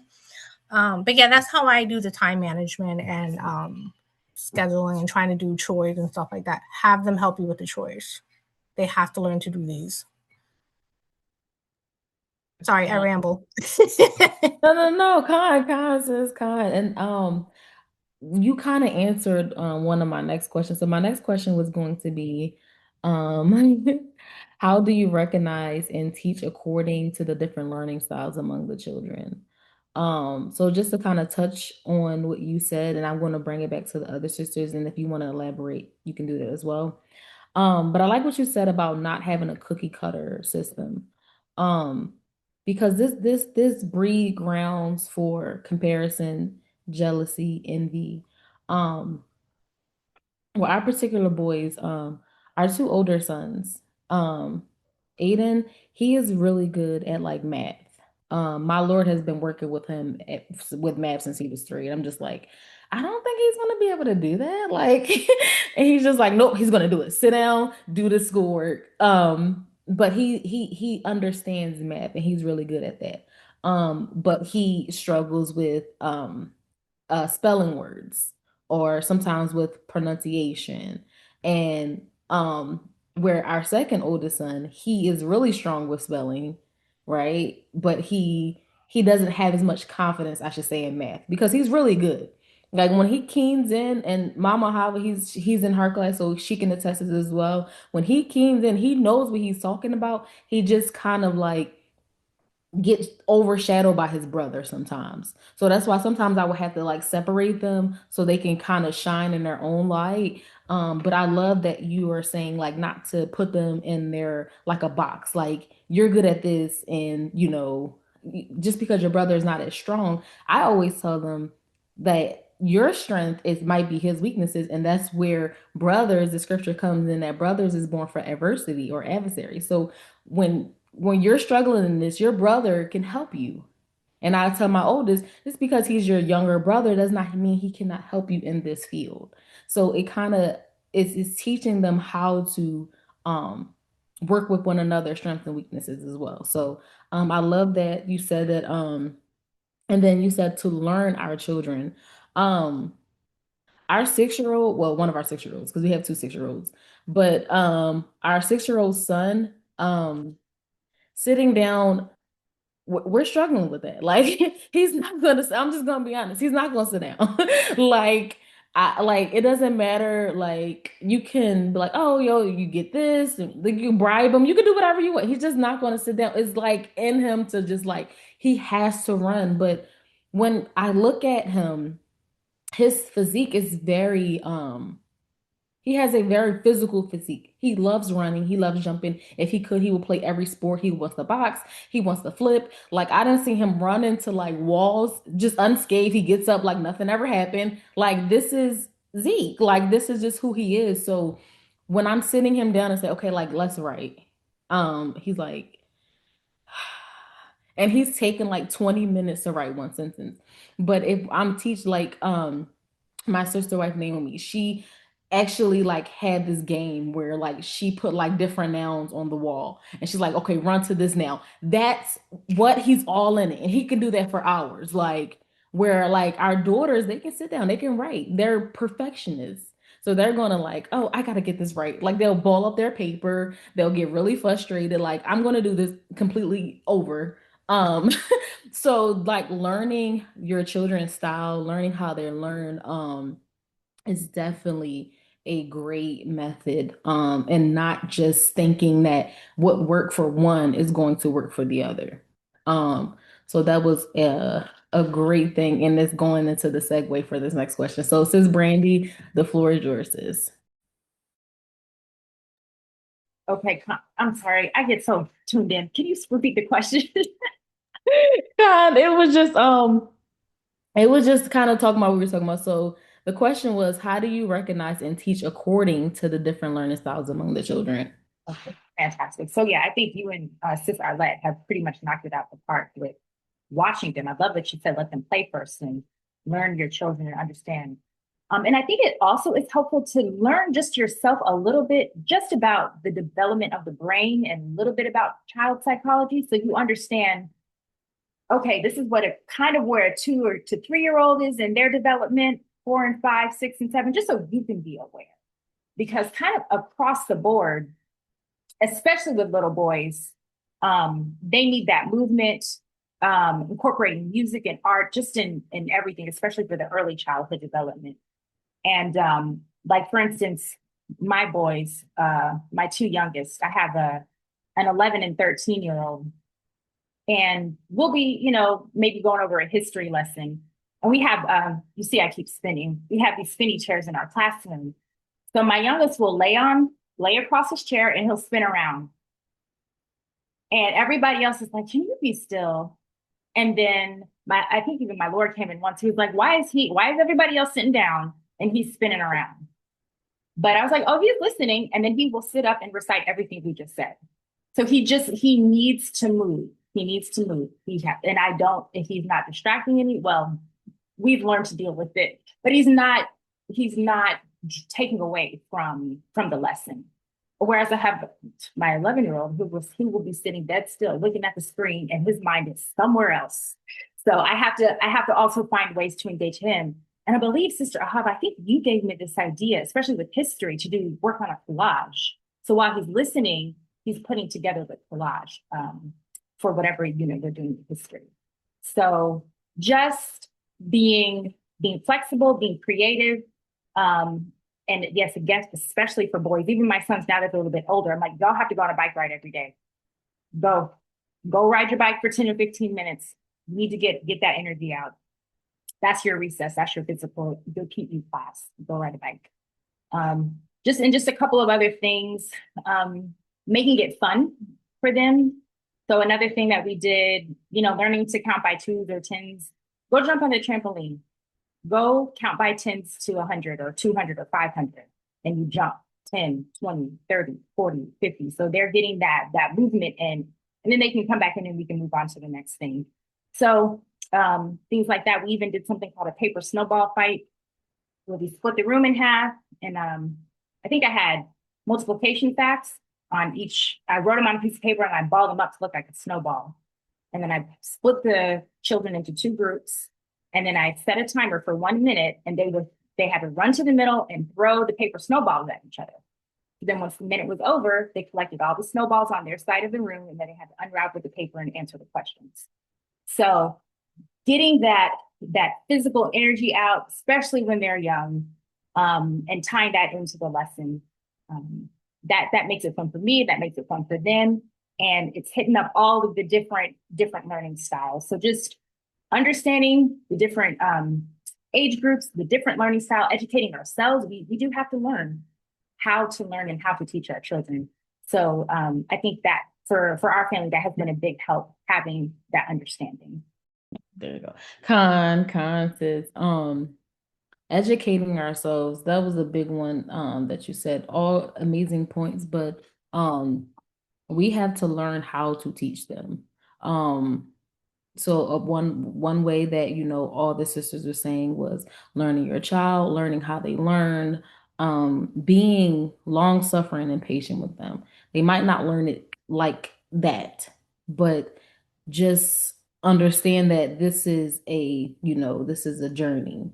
So they might pick up something like really fast, and you might not even need to spend that much time on it. And then other things is just like, okay, I see we're gonna have to deal with this a little longer than expected, and then that's just what it is. But when we're educating ourselves, when we're in rooms and involved in meetings like this, with other parents who failed and who have triumphed, we are able to get these experiences and to have that encouragement, like, okay, she didn't first come into this like and had everything together. So I don't have to do that either. But at the same time, okay, this is resource. So I got to learn, okay, let me learn how to do this. So even with Sis Brandi just bringing out the snowball game, that's something so simple and fun, and it's just like they're learning these things. Um, I used to work in childcare, so this is something that, everything can be a game when you're learning as well. So that is fun. That is just different resources and these little like tidbits of like, oh, I could do that. Like that's nothing. We just think it got to be this whole grand thing, and I got to have this figured out. And it's just like something that simple can be, a learning step. So all praises, Mama Ahava. Okay, Con. Again, I'm like Sis Brandi. Can you repeat the question, please? God, no, you're fine. Now you have a lot of different ages, different ability levels. So I kind of wanted to save you for last. Okay, okay, And okay. you're working with other people's children as well. So like I really want to keen on like okay, so the question is, how do you recognize and teach according to the different learning styles amongst the children? Okay, Con. So I'm going to take some of the stuff that Sis Arlete and Sis Brandi said. This cookie cutter kind of thing, like it's not a thing. You're raising a bunch of super powerful Judas Maccabees, a bunch of Judas and Esther's. You're raising children with superpowers. Like they don't need a cape to take off the run fast. Like you have to recognize the gift that the Most High gave you. And like they said, they learn in different ways. But don't put them on uh some kind of grade level. You only do that just to satisfy Esau's requirements. That's all you're doing with the grade thing. But you don't have to teach your 6-year-old just third grade stuff. Where is it written? Most High say we can do all things. I'm telling you, I'm going to stand on his word. You give the child the information. You can teach that child the Pythagorean theory, which I've never used in my life beyond taking the SAT test, ever. I haven't used it on any job, any construction site, nothing, right? But it it was a critical thinking. That's all that it is, critical thinking. But don't put them in a box. Like the my children are in the class range from 14. Sometimes we have that 6-year-old that don't want to sit still. But they're learning third grade through first year college work. I don't put it in by grade. I give them the information. Like you have to start off with the basics first and foremost. If you don't know those parts of speech, you're lost. You're very, very lost. Like, you need to know these nouns, adjectives, verbs, because these are descriptions that are used in the Bible. You're going to start your curriculum. You want to teach them things. The Bible is that's your unifying factor. The Bible. All of our vocabulary words come from the Bible. We have the dictionary sect that's from the Roman Empire because it's written in Latin and all this stuff. That's where your stuff is coming from. But every word in this Bible, there's not one word in the world that's being used that's not in this book. They call them archaic words when they don't pronounce them the same way, but it means what these modern words mean. Everything is the foundation. And when you teach them that foundation, that rooted house, remember, you guys are Israelites. So when you teach them that foundation of the Most High first, like other things he'll give you ideas of what to do with them. He will give that. Somebody plants, someone waters, Most High gives the increase. There's nowhere written that you have to put them in any kind of box. This was Esau's system to control that social security number. I know where the social security number is at every grade level. You have to understand we're not ignorant of Satan's devices. So now when you come out of that system, the world is your oyster because it was made for your sakes. Use all the tools and resources. So having them learn at different levels, like give them the information. The way that we set it up, we give them the information, and then I teach them how to process the information. And they can't just give me the right answer. I need to know why this answer is wrong. I need you to be able to explain to me the process of elimination. And they don't do that for our children. Like today, and just a quick example, we're going over real numbers, whole numbers, rational numbers, irrational numbers. We're going over this stuff, right? And so the picture on the question had the pi symbol, the 3.14, and but the answer was not that. So I was showing them the trickery of Esau, what they do to you, how they'll show you imagery that has nothing to do with the question. This is how we get them to think.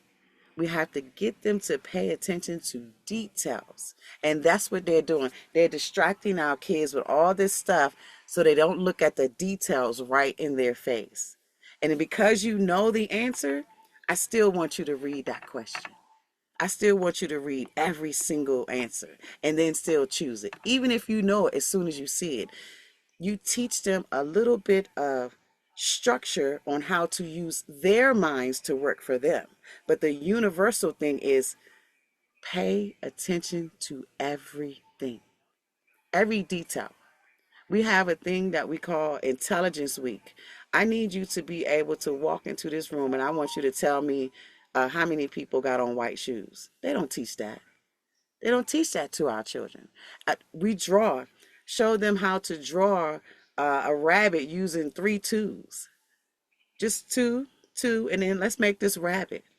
We're going to learn how to make this bird by drawing this 6. Like, because our children can do anything. We say our kids are the smartest kids in the world, so why are you putting limitations on them? Open up their world. They can do anything. Just because it says, oh, by the time they get into 5th grade, they should know this. Well, no, I want to give them some 10th grade stuff, and I guarantee you they can do it. Okay? A lot of my inspiration, because I'm an old lady, I don't know if you guys ever seen it. I'm going to mention it. The Marva Collins story. Cicely Tyson played in this movie.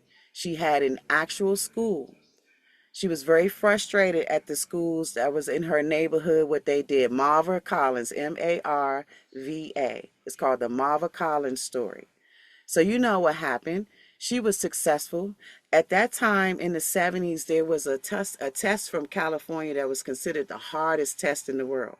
And all of her kids, behavior issues, ADHD, poor homes, no fathers, all the statistics that you can think of. And she came from that Greek background. She had them quoting the Greek philosophers and all of this stuff because that's what they were into back in the 70s. But she did it. And her kids ranged from different ages and different grades, yet every one of them passed that high school equivalency test. Now, what happened after that? She opened up an academy. She had so many kids. She had to turn them away. And then because she was so successful, guess what happens? Who comes to kill, steal, and destroy? So now there's no more Marva Collins School. They want to stop that. So they want to keep you from homeschooling. So don't put your children in a box. They have different levels, but the beautiful thing about that, when you bring them into those different levels, the one universal thing that you teach is the Leviticus 19. You cheer for your brother. You cheer for your sister. And these children, they do that because this is what we're teaching them. Like, okay, they don't ever make fun of a new student that comes, or this student spells this way or says this. They don't do these things. There's no bullying in the school. We got one kid who is so freaking smart, and he's boastful about everything. I don't care. He can start off losing, but he gonna win that game. He gonna win every trivia. Then I got another one. He's super smart in the background. It's, I made my own Jeopardy game. Well, let's play it. And we play it. Like we do these things. Like, don't put your fears and hesitations and limitations and experiences from the worldview on them, because their institutional systems comes with philosophies. Their structures are different from ours. We're only trying to fulfill the requirements of the captivity, in a sense. So be at peace with all men. Be at peace don't mean that I have to go along with your system. I'm going to use my God and his words. Okay? Do that for the children. Don't put them in any kind of box. Teach them everything. The sister said Home Depot is the classroom. The grocery store. You ever taught your children how to read the unit price? Look how much you paying. It says the unit price is this, but why is this thing $10? The unit price say $2.92. Here's an opportunity to teach. You're not limited by anything. And the way that they learn, the mama found a way. Like, we're gonna throw this paper around. Kids love throwing paper. I get to make a mess and not get in trouble. Come on. I yield.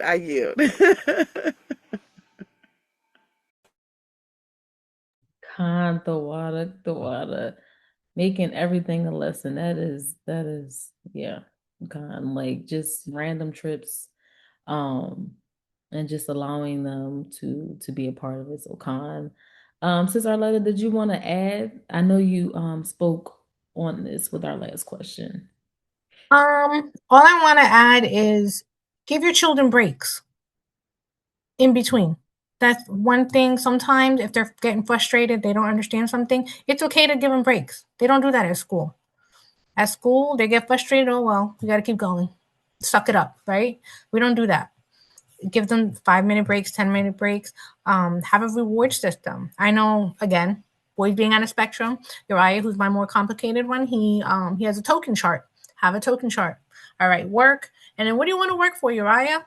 Uriah will let me know if he wants to do blocks, Lego, jump on a trampoline, put Danny Go on YouTube and whatever. And then, okay, he does the work for every how many problems, he gets a token, and he gets all 5 tokens, he gets his reward. So have a reward system if that's what's going to encourage your children, because some children need that. Not all of my children, he's the only one who uses that system. And sometimes it doesn't work. Sometimes you just have to get back to it later. Okay, we can't do it now. We'll do it again in a few minutes. That doesn't work. They might be having a bad day. We have bad days. So it's okay if you can do it later. Maybe split the work today and then tomorrow they can do the other. That's part of that whole improv that I was talking about. May have to split the work. I try not to I don't show any preference with my boys, and I treat them the same, but I still have to remember that they may need a little extra. So sometimes even neurotypical children, regular kids, they are the same way. Honestly, there's not that much difference between children on the spectrum and regular children, right? There really isn't. The whole distracting thing, my kids, they have the chairs too that wobble. That works. And she said it, the kids spinning, her child's spinning around. They are listening. Like my husband did the same thing. My son's over here fidgeting with something. I'm like, leave him alone. That's how he learns. Because they're grasping it. That's like us when we're adults and we're like doing this, clicking our pens. Same thing. It's just they're trying to stay alert. It's better that than them falling asleep or not listening at all. And you just spent 45 minutes, 30, whatever it is that you spent trying to explain something. And they're like, what? Let them fidget. Again, You have a timer on your phone, give them a timer, give them 2 minutes, whatever. So that was the only other thing I wanted to mention, because sometimes we do need those little breaks. I know I do sometimes. God is kind, definitely. I love that. Taking those breaks, taking those moments, and yes, um, I think it might just be the diagnosis, but our children act the same. Like, you know, our daughter that is considered to be on the spectrum, she's actually more calmer than the other ones. Like, so that's a beautiful thing. So my next question is, how can mothers avoid burnout and comparison, in homeschooling? Like when you're comparing, I guess like when you're comparing, like if this sister is going good for her, but it's not going good for me, or I don't feel like my children are learning. Like, what advice would you give a sister in burnout? So like in burnout. I'm Lucky, gonna let okay, there you I go. was gonna say I'm gonna let Sis Brandi and Sis Arlete take this question. Because you know how I feel about so-called burnout. I mean, I know you can have a burnout, but they're actually homeschooling their own children, and I'm homeschooling other people's children, and they get to go back to you, and then I get to decompress. So it's different. I'm gonna let this go to them. Count the water gun. So I actually uh, I dealt with this a little bit early on, and it came with knowing myself. So what I saw a pattern. We would start our school year, and after about 7 weeks, I would get tired, like I'm gonna do this anymore. And I would try to, at that time, I would try to take our breaks with the same, during the same time as the school, the county that we're in, so that, cousins, friends, we could still hang out and do things with them, like on, the winter break or spring break or whatever. But they go like for 9 weeks, and they have all these weird breaks that don't make sense. So I was noticing, man, at about 7 weeks, I just want to give up. Can we just, I'm tired. I don't want to do this. I don't want to do this anymore. So I was praying about it, and I was actually sitting right here at this desk, and I put my head down, and then I sat up because a thought had come to my mind: do 6 weeks on and then take a week off. Do 6 weeks on and take a week off. Do 6 weeks on and take a week off. And then, so I started to do that. And then what we also did is, instead of taking like a 10 or 12 week break over the summer, we take a 6 week break during the spring feasts and a 6 week break during the fall feasts. So instead of one long summer break, we split it in half, and the 6 weeks covers all the spring feasts, and the 6 weeks in the fall covers all the fall feasts. So I'm not sitting here trying to do lessons and get ready for Passover or unleavened bread. Like we're not doing any school, we're off. Same for the fall. And that rhythm has just helped me not burn out, because it's like we do 6 week semesters, and by the time you get through like the third or fourth week, you're like, oh damn, we have 2 more weeks until a break week. So it's just like it creates a rhythm, it creates expectation, and the children are excited about it. Oh, we're going to do this during the break week and all this other stuff. So having those regularly planned breaks, like Sis Arlete was saying, I guess I'm zooming out a little bit. But yeah, having those regularly planned breaks. Oh, and my Lord would try to tell me, well, you could take a break anytime. I'm like, I hear you, but I know myself, and I need to take these regular breaks. So all praise to the Most High for revealing that to me. And even just on a daily thing, if the kids are getting frustrated, or if I'm getting frustrated, I tell the children, you need to go outside and do 10 jumping jacks, or, go run around the yard 10 times and then come back inside. Or one thing that I started doing is, before we start Bible, if it's a sunny day, I go outside and I ground for 15 minutes. So I have built in times of rest and breaks in my day, in our weeks, and throughout the school year. So that has been really helpful. And I shared with Sis Raya for anybody who might be interested, the schedule that I feel like it was the Most High who revealed it to me. It's called a sabbatical year-round schedule, and I didn't even know it was a thing. I didn't even know it was a thing because, like I said, I just prayed and the thought came to me. So I put together a little PDF, and hopefully we can get that to you guys for anyone who might be interested in. Oh, absolutely, yes, Sis Mayah, if you could share it, that would be great. It is just a tool, a planning tool to help build in that rhythm of working and resting.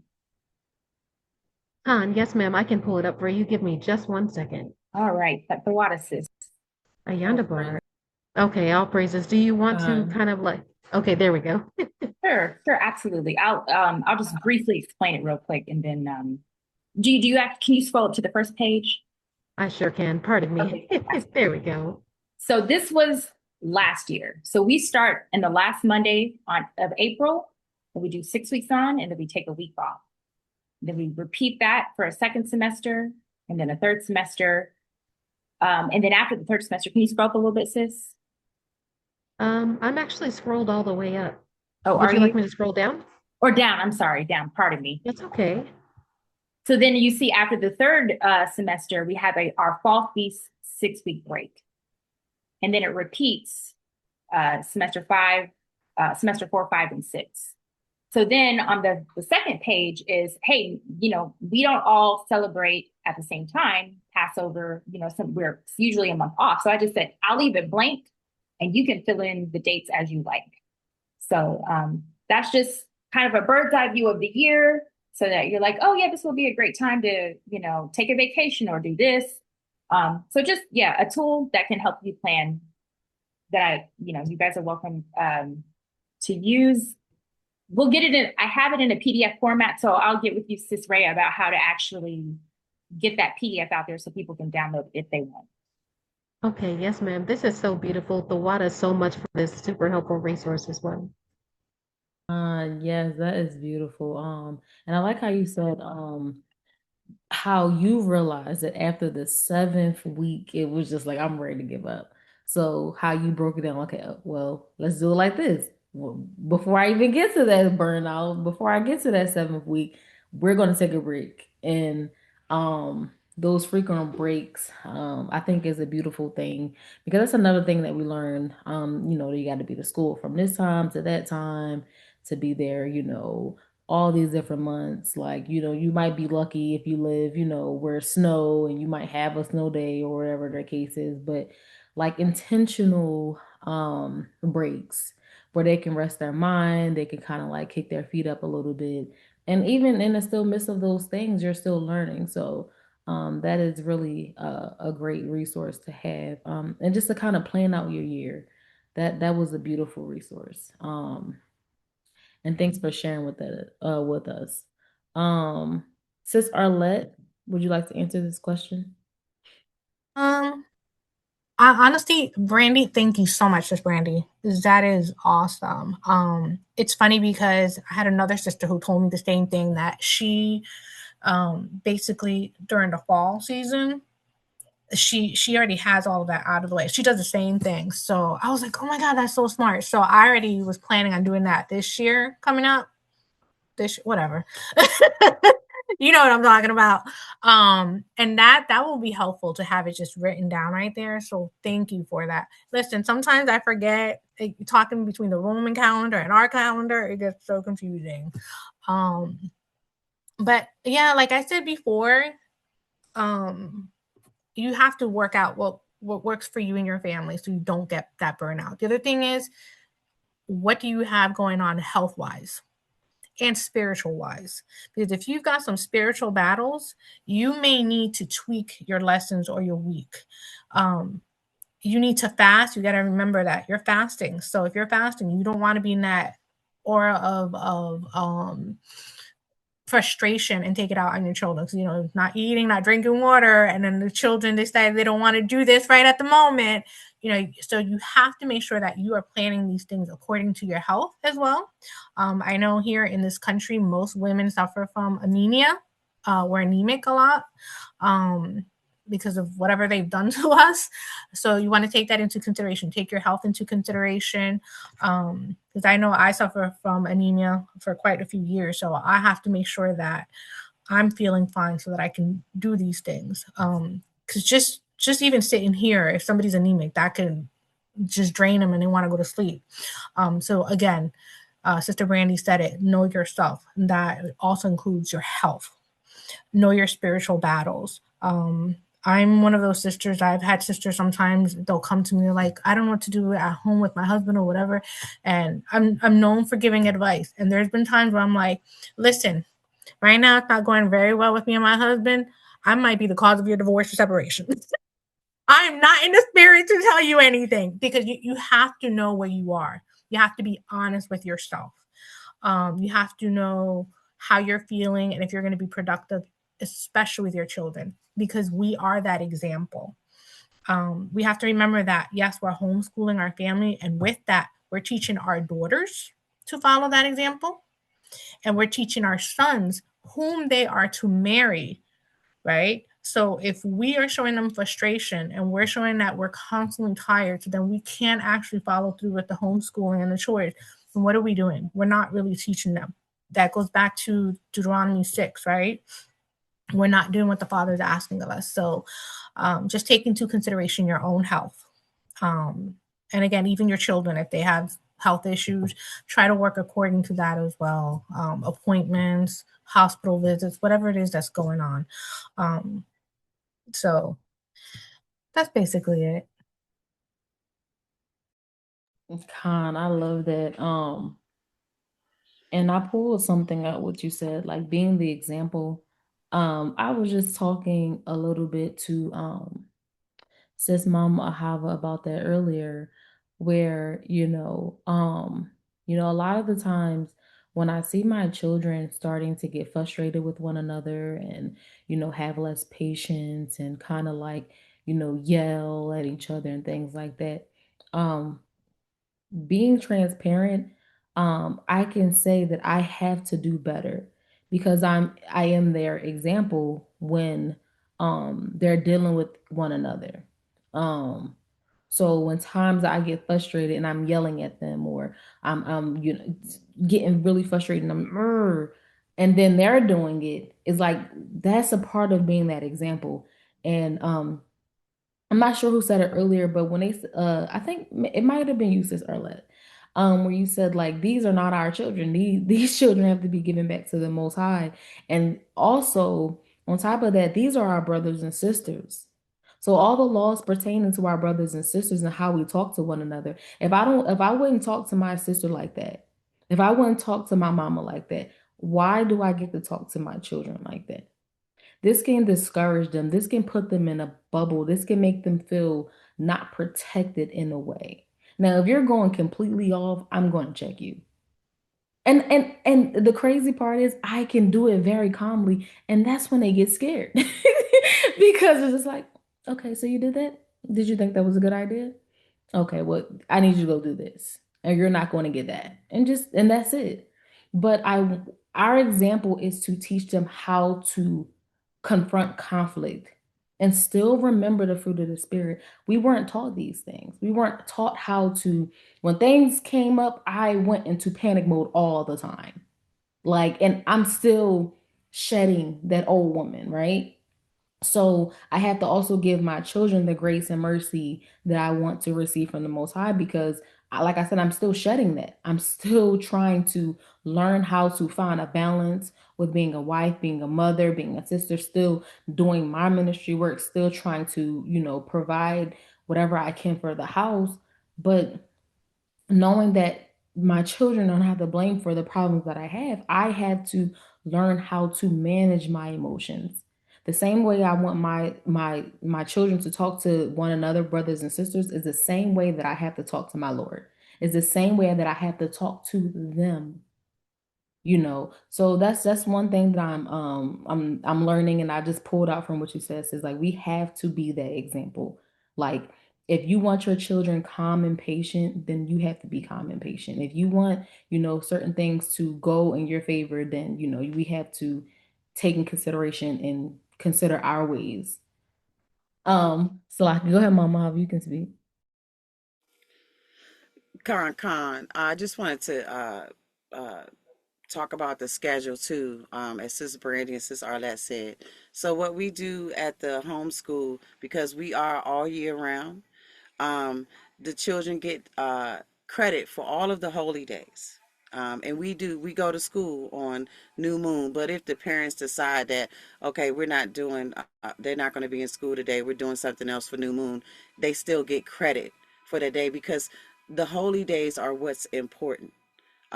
We give them 2 weeks off for Feast of Tabernacles, the whole 2 weeks, even though Feast of Tabernacles is 8 days, but there's a lot of preparation that goes into that. 2 weeks off for Passovers. And then, like, we have 10 study days per year. So we can say, hey, the parents can say, hey, we're going to make this day a study day. I'm going to take them to the library and then they're going to run around. So that's the library and that's PE. So they still get credit for that. Or I'll say, okay, they have a test coming up, and Sister Ahava's test is always hard because they're like 60 questions, so they need to study. So I'll give them a day, and this is what they're studying, and I give them the structure of the studying so that they know exactly what they do. So when it comes to the breaks and the schedules, those things are very important. The reason why we do school year, uh, we do it all year long because Sister Ahava is very old school. I want to fill their minds with knowledge every day, every single day that I get an opportunity to impart something on them. I want them to be able to do it. Don't think you're just going to be running around here in the summertime, waking up at 12 noon and you're not going to do this and do that. No, we have school. You have to study like I know other people, but we do also give them a whole 30 days. And the children, they decide if they want June, July, or August.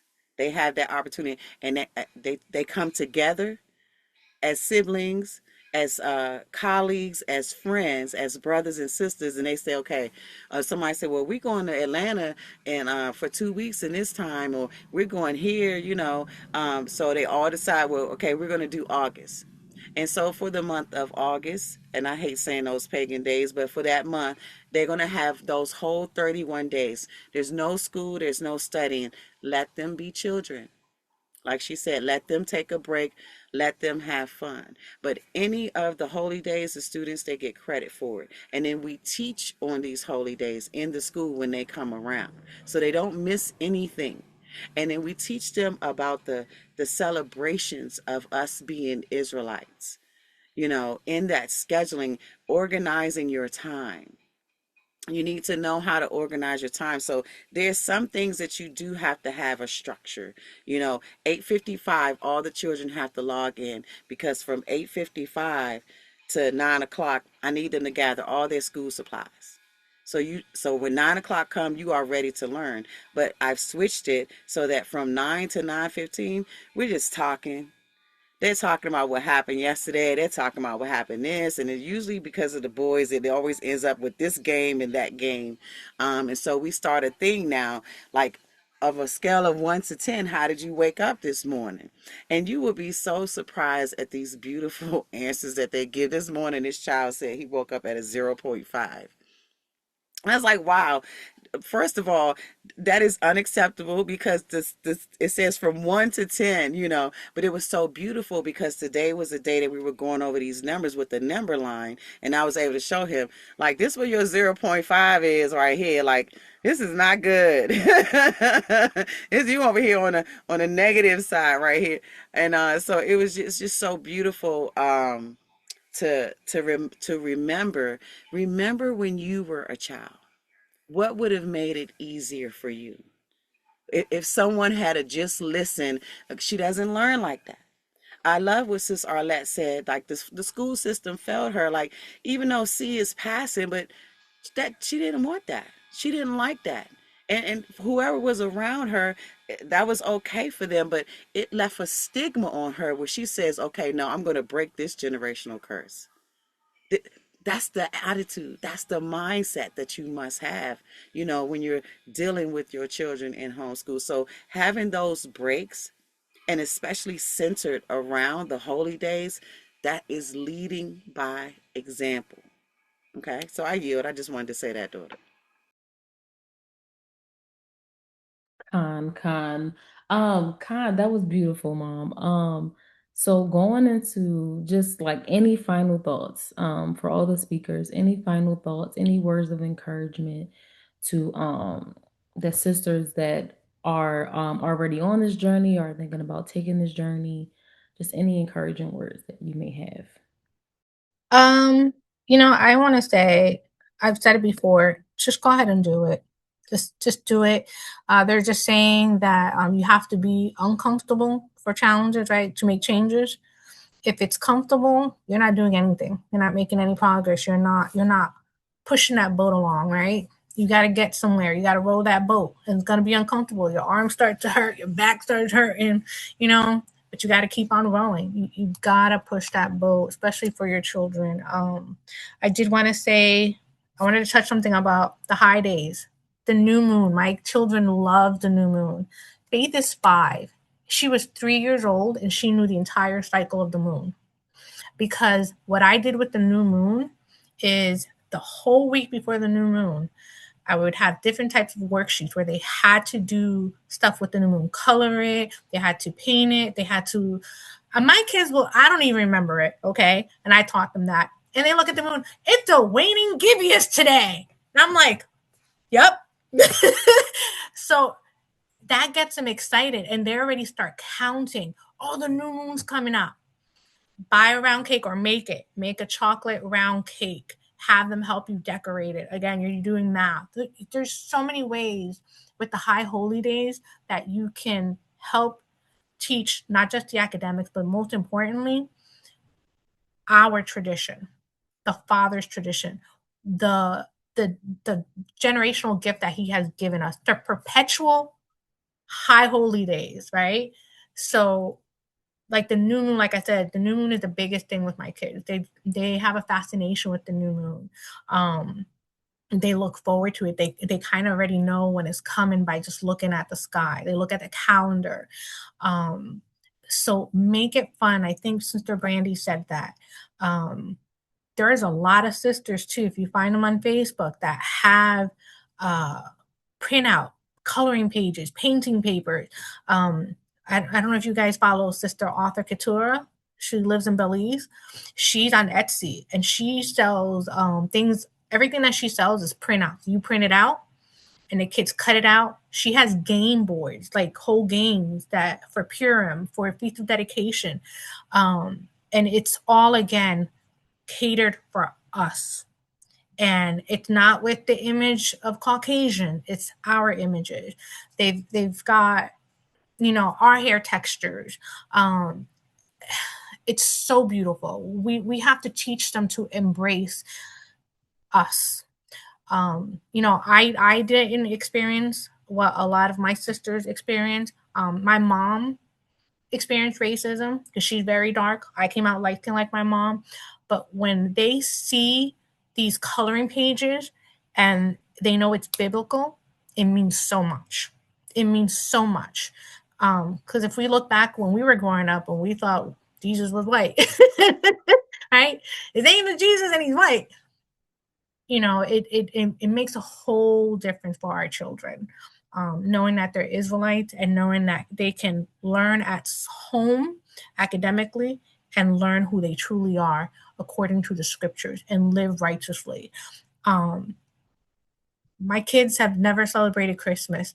My oldest did, and he prefers the high holy days. My son prefers the high holy days. And like my son once said, why would you want to go out on the Sabbath day? The Father gave us a week every day to be lazy, to do nothing. I'm like, okay, one way to look at it. So, my nieces, I had them here from Oklahoma. Something happened and they lost their home and they had to come here. Unfortunately, it was a bad experience with my mother-in-law, and I had 4 extra children in my house for almost 6 months. And they celebrate those days. And they came here and they learned. So even though they went back home and they continue to celebrate birthdays and Christmas and all that, they respect. They know when they come here, what we celebrate, what we're about. They know that they're not going to wear this or wear that. They ask me, they text me and ask me questions according to the Bible. So it's not just my children that are being taught. When we are teaching our children, our children are teaching their family members. They're teaching whoever they encounter. And that's what it is. I know a lot of people go to, is it Jeremiah 31 and 33, where it talks about he would put the laws in our heart. But what's the next verse? The next verse talks about how no man shall teach his brother, right? Because it's the Spirit that teaches us. So when we're teaching our children and then they start teaching somebody else without meaning to, that's the Spirit moving them. So we have to make sure that we are constantly aware of what we're saying, what we're doing. So, and I think I said this earlier in the chat, even if your kids are in school at the moment, you're still homeschooling your children. Whether you want to see it or not, you are still actually homeschooled, or you should be homeschooling your children. If you're teaching them about the scriptures, you're teaching them how to cook, that is a part of homeschooling. So again, just go ahead. All you have to do is just take the leap. Take the leap. And I think we all would be there for each other. This is our village right here. This is our homeschool righteous village. Because yes, I have other homeschool moms I talk to, but at the end of the day, they can't understand us because they're celebrating Christmas. They're going to invite you to do Christmas stuff. Here, we're going to talk about getting ideas on how to do Purim, how to make it more creative, or Passover, whatever it is. So I'm here for everybody. I can't always answer right away, but if you hit me up, I'll be there. I'll answer at some point. Rest assured. But just be confident. Even if you lack a little bit, you have a little bit of doubt. Doubt is a killer. Don't close the door on that doubt, because that is the enemy. Close that door on doubt. And like the scripture says, like mustard seed, like a seed of mustard seed, you have to have that faith. So just go ahead and do it. Yeah. Kind the water for sharing, sis. Sis Brandi. Final words and thoughts. Well, I'm just gonna speak from the heart a little bit and just say this has been amazing. This has been so wonderful. Just seeing your faces, Sis Ahava, Sis Arlete, Sis Mayah, and then just reading everybody in the chat. Sis Rhea for organizing this. This has really just been energizing to me. And as I'm going into a new season where my children are a little bit more older and independent, and I'm thinking about, okay, what do I need to do to make sure that I'm giving back to our community? So I think I've said as much as I can say as far as just encouragement for everyone else, but I'm just going to talk about myself. I'm encouraged myself to make sure that I'm doing something that's going to be adding value to our community. So I'm going to try to be a lot more engaged in the Telegram and all of that, and just also make myself available if you guys have questions. And again, if y'all live in the Metro Atlanta area, hey, let's plan some things, because this thought just kind of came to me. My sons are getting older, and within the next 10 years, it's going to be time to find a wife. So I need to start meeting folks. We need to start making connections with other families, because, that's just a whole nother aspect of homeschooling, is preparing them for life to be future husbands and wives. I think one of the sisters mentioned that as well. So we have a great calling on us as mothers, as homeschool teachers, and I'm just honored to be part of a like-minded group of women, of believers, powerful women. You guys have said some just wonderful things, and it's very touched me deeply in the heart. So I'm very, very excited, especially going into this new year. So thank you for allowing me to participate, and I'm going to be a little bit more involved. So that's all I have to say. Thank you. All praises, and I'm gonna hold you to that. I'm in Georgia now. God, sis, the water. Mama, Sister Ahava.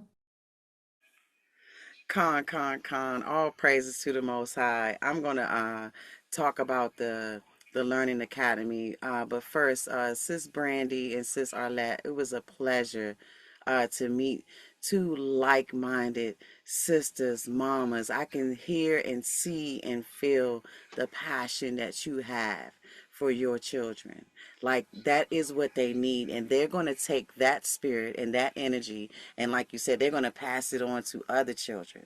That nurturing, that you took that time, they're never going to forget it. They're never going to forget it. So all praises to the Most High. The water, it's an honor to be here among you guys, and I am always here for my sisters. Um, Sis Mama Hava is very old school.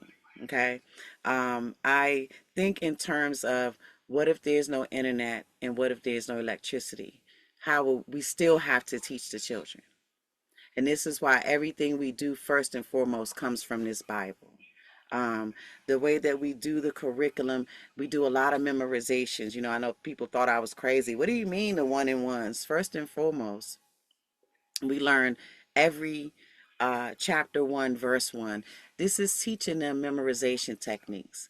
Like, how do you learn? You know, I have to show them different methods. One of you, okay, find the first punctuation mark and just remember that part.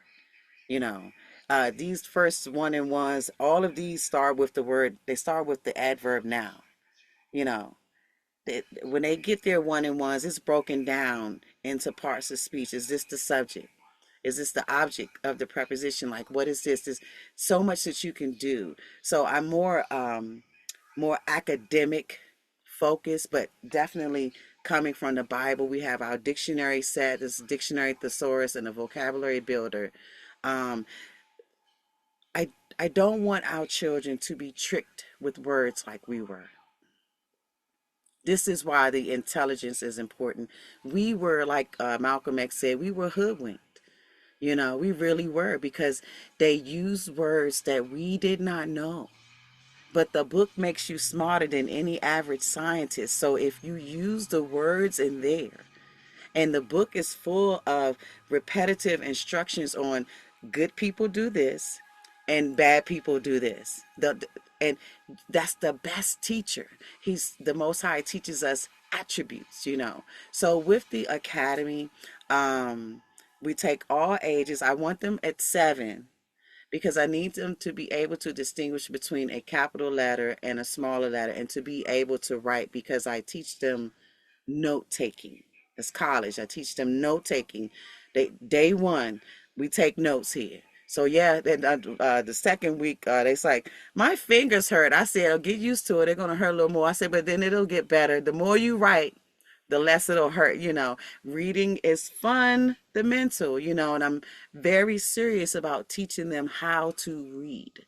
That if you get your children and they read for you from the school, and they're just like, and have you suffered so many things, and they don't stop, they don't pause, they don't, and so they're not thinking about what they're saying.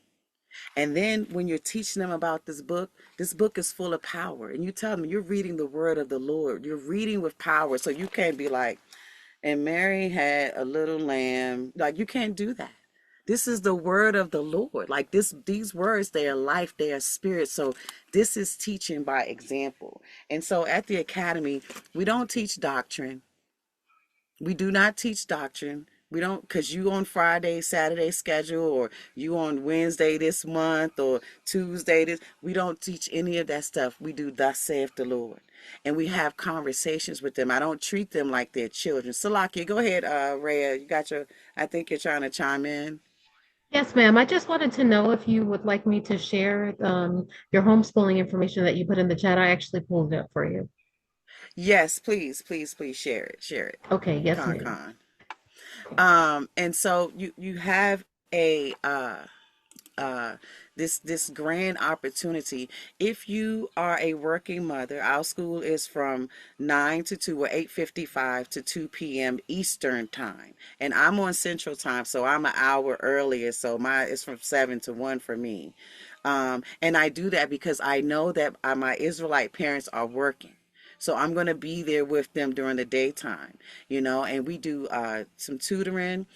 We do extra stuff. We try to get the children to uh, coordinate together to hang out. Sometimes class is over, but they want to talk for a little bit. So it's like, okay, I'm going to turn off this video and I'm going to let you guys hang out for like 30 minutes. And that's what they do. And this is a great opportunity for our children to meet one another. And especially during the summer, if you got some responsible older ones and you just don't want them just sitting at home, send them to the academy. Send them to the academy. Because we want to be a part of their journey. Like, do you see the life in these children as they understand? Remember, they're building their own relationship with the Most High. Not because mommy made them. Not because mommy said we have to do this. Like, you have to work out your own salvation with fear and trembling, and we must teach that to them. So with the academy, we have some mottos here like dare to learn. I dare you to learn. You know how you dare people to do something? If you do that, if you tell people not to do something, then they're going to do it. So we're smarter than them. So we have to get them dare to learn, dare to think, dare to excel. I dare you to excel. I dare you to exceed your own expectations, not mine, not mommy's. But I dare you to exceed your own, because you give them a sense of self-worth and righteous self-pride. Like, oh, I didn't know I could do this. And then they've accomplished something that they didn't know that they could. All right, so I'm not going to go through this whole thing, but my husband, Brother Akadin Ben Judah, he is the principal. He has the final say-so in everything we do. I don't do anything on my own. Don't think Sister Ahava is this smart. I have a great mentor, teacher, lover, and friend. Yes, that's my guy, my very best friend. And that man is very smart. He know this book backwards. I know all the words. He Jesse Jackson words a lot of times, but if you ask him something about thus saith the Lord, he's on it. He's on it. So this PDF here, I hope everybody got a copy. It has all our contact information. You can scroll through it a little bit, sis. So here, what does building the mind of Israelites mean? It tells you what this name means, because we all have one focus. We're on one accord, unity, and I believe in our community. I don't care about the rest of Israel that's going off. We've been dealing with that for a few years. Now we're dealing with the righteous people. So this is where our heart is going to stay. And so we talk about the purpose of the academy. Our history has never said send your kids anywhere else. That's an oxymoron for you to send your kids somewhere else and then think you're going to teach them the law, statutes, and commandments. It's not a thing. Our directive, our approach is old school. You will take notes. You cannot Google anything unless we really need to Google something. But we're going to open up this dictionary. We're going to look at this table of contents in this Bible. We're going to learn how to use a table of contents. Oh, look, they have words in the back of your Bible that say go to this page. We utilize everything.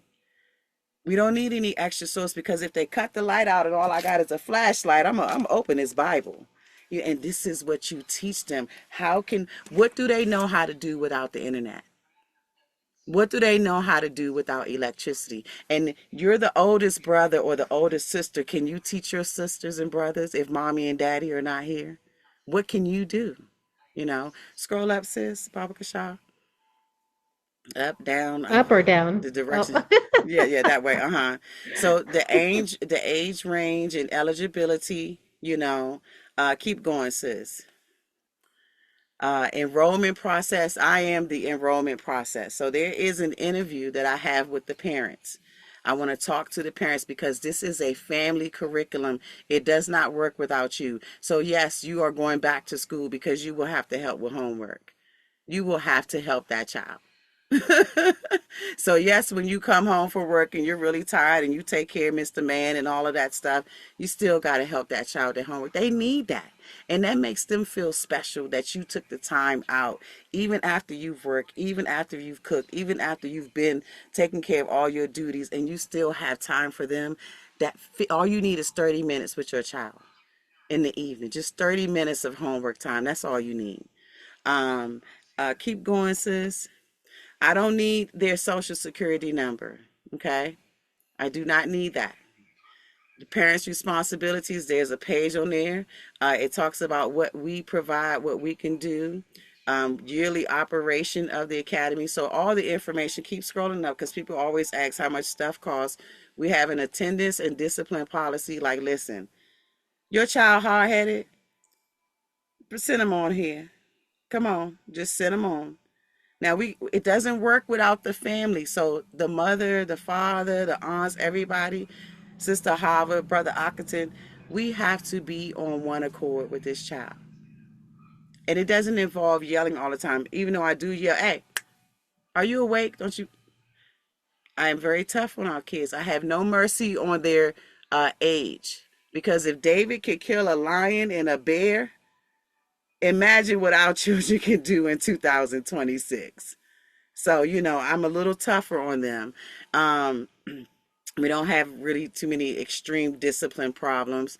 Educational status and academic oversight. I keep school records. I keep their attendance records. I comply with all states. It's like some states, the child they have a yearly review. Other children, they have quarterly reviews. So I do an evaluation the first 30 days. I know exactly what kind of child you have in the first 30 days, and I'm going to send you a detailed evaluation and a direction that this child should go, and I can see where their strengths are and then how we can improve. It's never about tearing that child down. This is where we can pull in the focus here for this child. I keep all the records. I'm currently building a database right now where parents can go and log in, see the kids' homework assignments, see their grades, send their attendance. But it's really detailed, and I'm a OCD person when it comes to perfection. So it's going to take me another 3 or 4 months, but I'm still keeping attendance. I'm great at Excel. I'm great at Word. I'm great at Microsoft Access. So I keep detailed records. Again, instruction method. I'm old school. I want them to be able to use their brain and their hands. That book, our history book, is full of people. Daniel did everything. The accolades that they gave him were seen from other nations. These are our children. They can do anything. Keep going, sis. Yeah, keep going up. So come back down. Here we go. Enrollment and tuition. All the information is on there. It's to help us with operational costs. Ak and I, we are wilderness people. We do RV. We live in an RV. So we have the mobile internet. Yeah. So this the living room, this the classroom, the kitchen's over there, and the bedrooms in the back, but we don't miss a beat. Some days we have to move. I might have to start school 2 hours later, but I'm always communication. We have a BTMOI Learning Academy Telegram group where all the parents, like, you can only be there when the parents, if your child is enrolled in the school. And so case by case basis, we don't want to say no to any child. And so we do not want finances to be a reason that you do not enroll your child. But the Most High says that the teacher is like a doctor, and Israel needs healing. And that's what we do. When you remember the scripture where Yahushua was 12 and he went in there and he sat with all the doctors, they weren't medical doctors. These were teachers of the law. And that's where we come in with the education. We are law focused. These kids learn laws every week. We have different laws. These kids know more laws than I do because of what we taught. It's like, hey, that's the law there, It's like, and it's so beautiful to see. So if we do it the Most High's way, it cannot fail. It cannot fail. Keep going, sis. We do tutoring. Don't forget some tutoring. Summer school, spring breaks, winter breaks, we do stuff. The documents that's included in here. Go up, sis, Baba Kasha. My contact information is there, but we have a creed. This is the BTMOI Learners Creed. Okay? This is what we go by. This is what we live by. Keep going. And then the students have a pledge. Ain't no pledge allegiance. This is all about them. This is them taking responsibility for their learning, that they will be respectful, that they will honor their elders. Like that's all this pledge is. They don't have to raise their hand and spin around, and just have them read it. Is there anything on here that you cannot do? Because that makes them feel involved. Like the responsibility of you learning is for a nation of people, not just for your household. And that's what the educational system is all about. Keep going, one more, I believe. There's a tentative calendar here. Shows you how our school hours are. We meet the requirements of the schooling, give you the breaks. You know, we have our summer sessions. We also have snow days when the kids are out of school and Esau school. Hey, that's a fun day. I always remember snow days. So we do the same thing here with the online school. We do art. We do music, whatever it is. They say, what y'all want to do today? They want to play Cahoots. They want to play Wheel of Fortune. They want to play Jeopardy. So then we do these things. If everybody else is out of school, you could feel that energy. So, okay, well, let's make it a fun day. And that's what we do, but we still make it educational, but we still going to open this book first. We're going to open this Bible and get this scripture and find something fun in there, you know. So all praises. Scroll up, sis. Same thing, just, you know, a little bit about the schedule, what we do, what it looks like. And I think, is that about it, sis? Instructional. Oh, this right here is what you need. Come back down right here. Yep, right there. So most schools, excuse me, sorry. Most schools require a certain amount of hours. So I'm showing you how many hours that your children will be in school.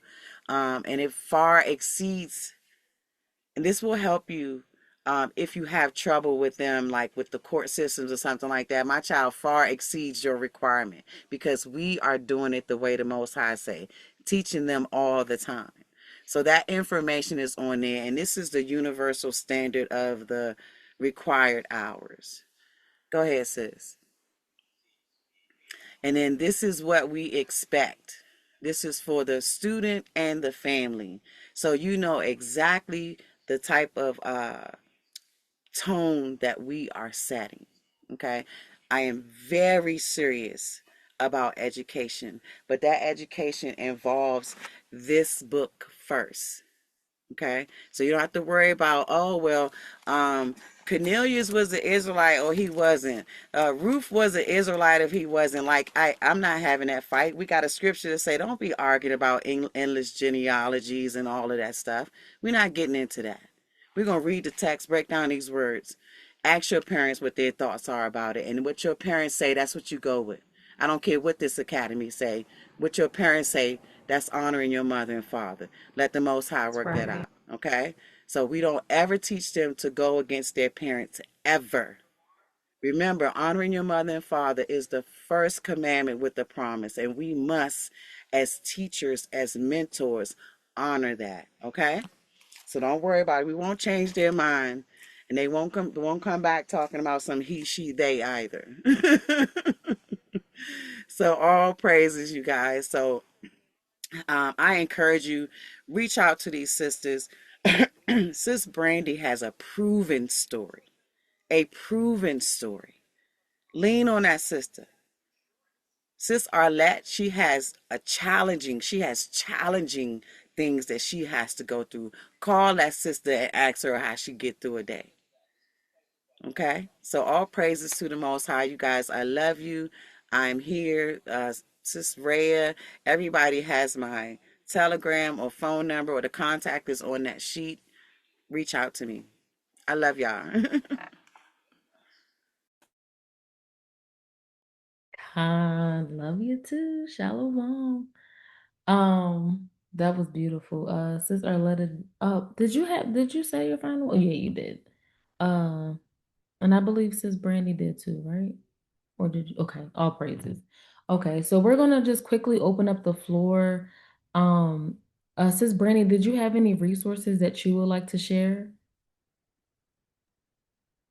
Not other than the school year schedule. So, like I said, I'll get with Sis Raya to see how I can post that in the Telegram chatter or whatnot. So, but that would be it for me for now. I do have some things in the works, so I'll definitely be keeping you guys just yeah, keeping that coming. I'm sorry, y'all, it's almost 11. My brain is getting a little bit sleepy. Con. But yeah, Con. I have some things. I have that now, and I have some things coming, and I will be keeping everybody posted. Con, all praises. And we look forward to that, sis.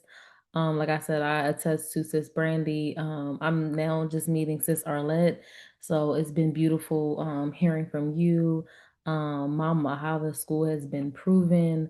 And I just still thank her so very much for taking our children's were the first ones enrolled in BTMOI Academy.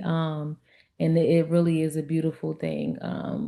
I can attest that they know more laws than me because I'm just like, what? I didn't know that was a thing, but I appreciate it because who's to say we can't learn from our children? So that's a very beautiful thing. I want to open up the floor to any sisters who have any questions for our panel guests, and then after that, we're going to close out. But I want to open the floor to any sisters. So if you need to come off mute or comment in the comment section. Let's see. Salakia, daughter. Yes. You guys don't be afraid or ashamed to have a part 2 with just questions and answers. What you say, Brandi and Arlette? Because it is a little late and there was a lot of sisters in here earlier. So don't be afraid to say, hey, we're going to do a part 2 and it's just going to be a question and answer series. I'm open to that. I think that we could do that. That way other sisters will have an opportunity. Con, all praises. I love that. And we do have a questions and answers section in the Sisters of the Promise feed as well. Okay, all praises. So part 2 in the making. Most High will. But if not, you can ask your questions in that. And Sis Brandi, I'm sure that she will share any resources that she may have in the homeschool hub under the Sisters of the Promise. Mama Ahava also has the academy if any sisters are interested in that. So all praises. So we're gonna close out. So just closing remarks. Homeschooling is not about having a perfect system, as we've learned, right? It's about creating an environment where children can grow in wisdom, love, and truth. A peaceful home where learning happens naturally through daily life can be one of the greatest gifts a mother can give her children, right? Every small effort made with love and intention is building something meaningful for the next generation. So we're going to close out in a prayer, okay? If everyone can face the east. Father Yahweh, we thank you for the wisdom shared tonight and for every sister who joined this discussion. We pray that you bless the mothers who are teaching, guiding, and nurturing their children.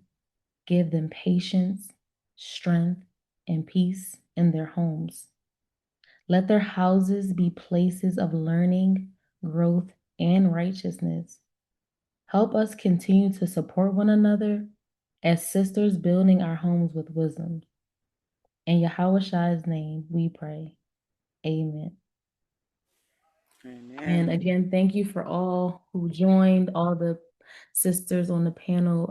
We appreciate you so much. And thanks, Sis Rhea, for allowing me this opportunity to even host and learning so much from this class. So the The so much, everyone. I appreciate you all. And the so much, Sis Mayah, for being a wonderful host. You were amazing. Yeah, I know you're tired. Come find peace with us, yeah. Right here. We the sisters of the promise, yeah. Rooted in the word, we growing stronger, yeah. If you need a place to heal and blossom, come roll with the sisters of the promise, yeah.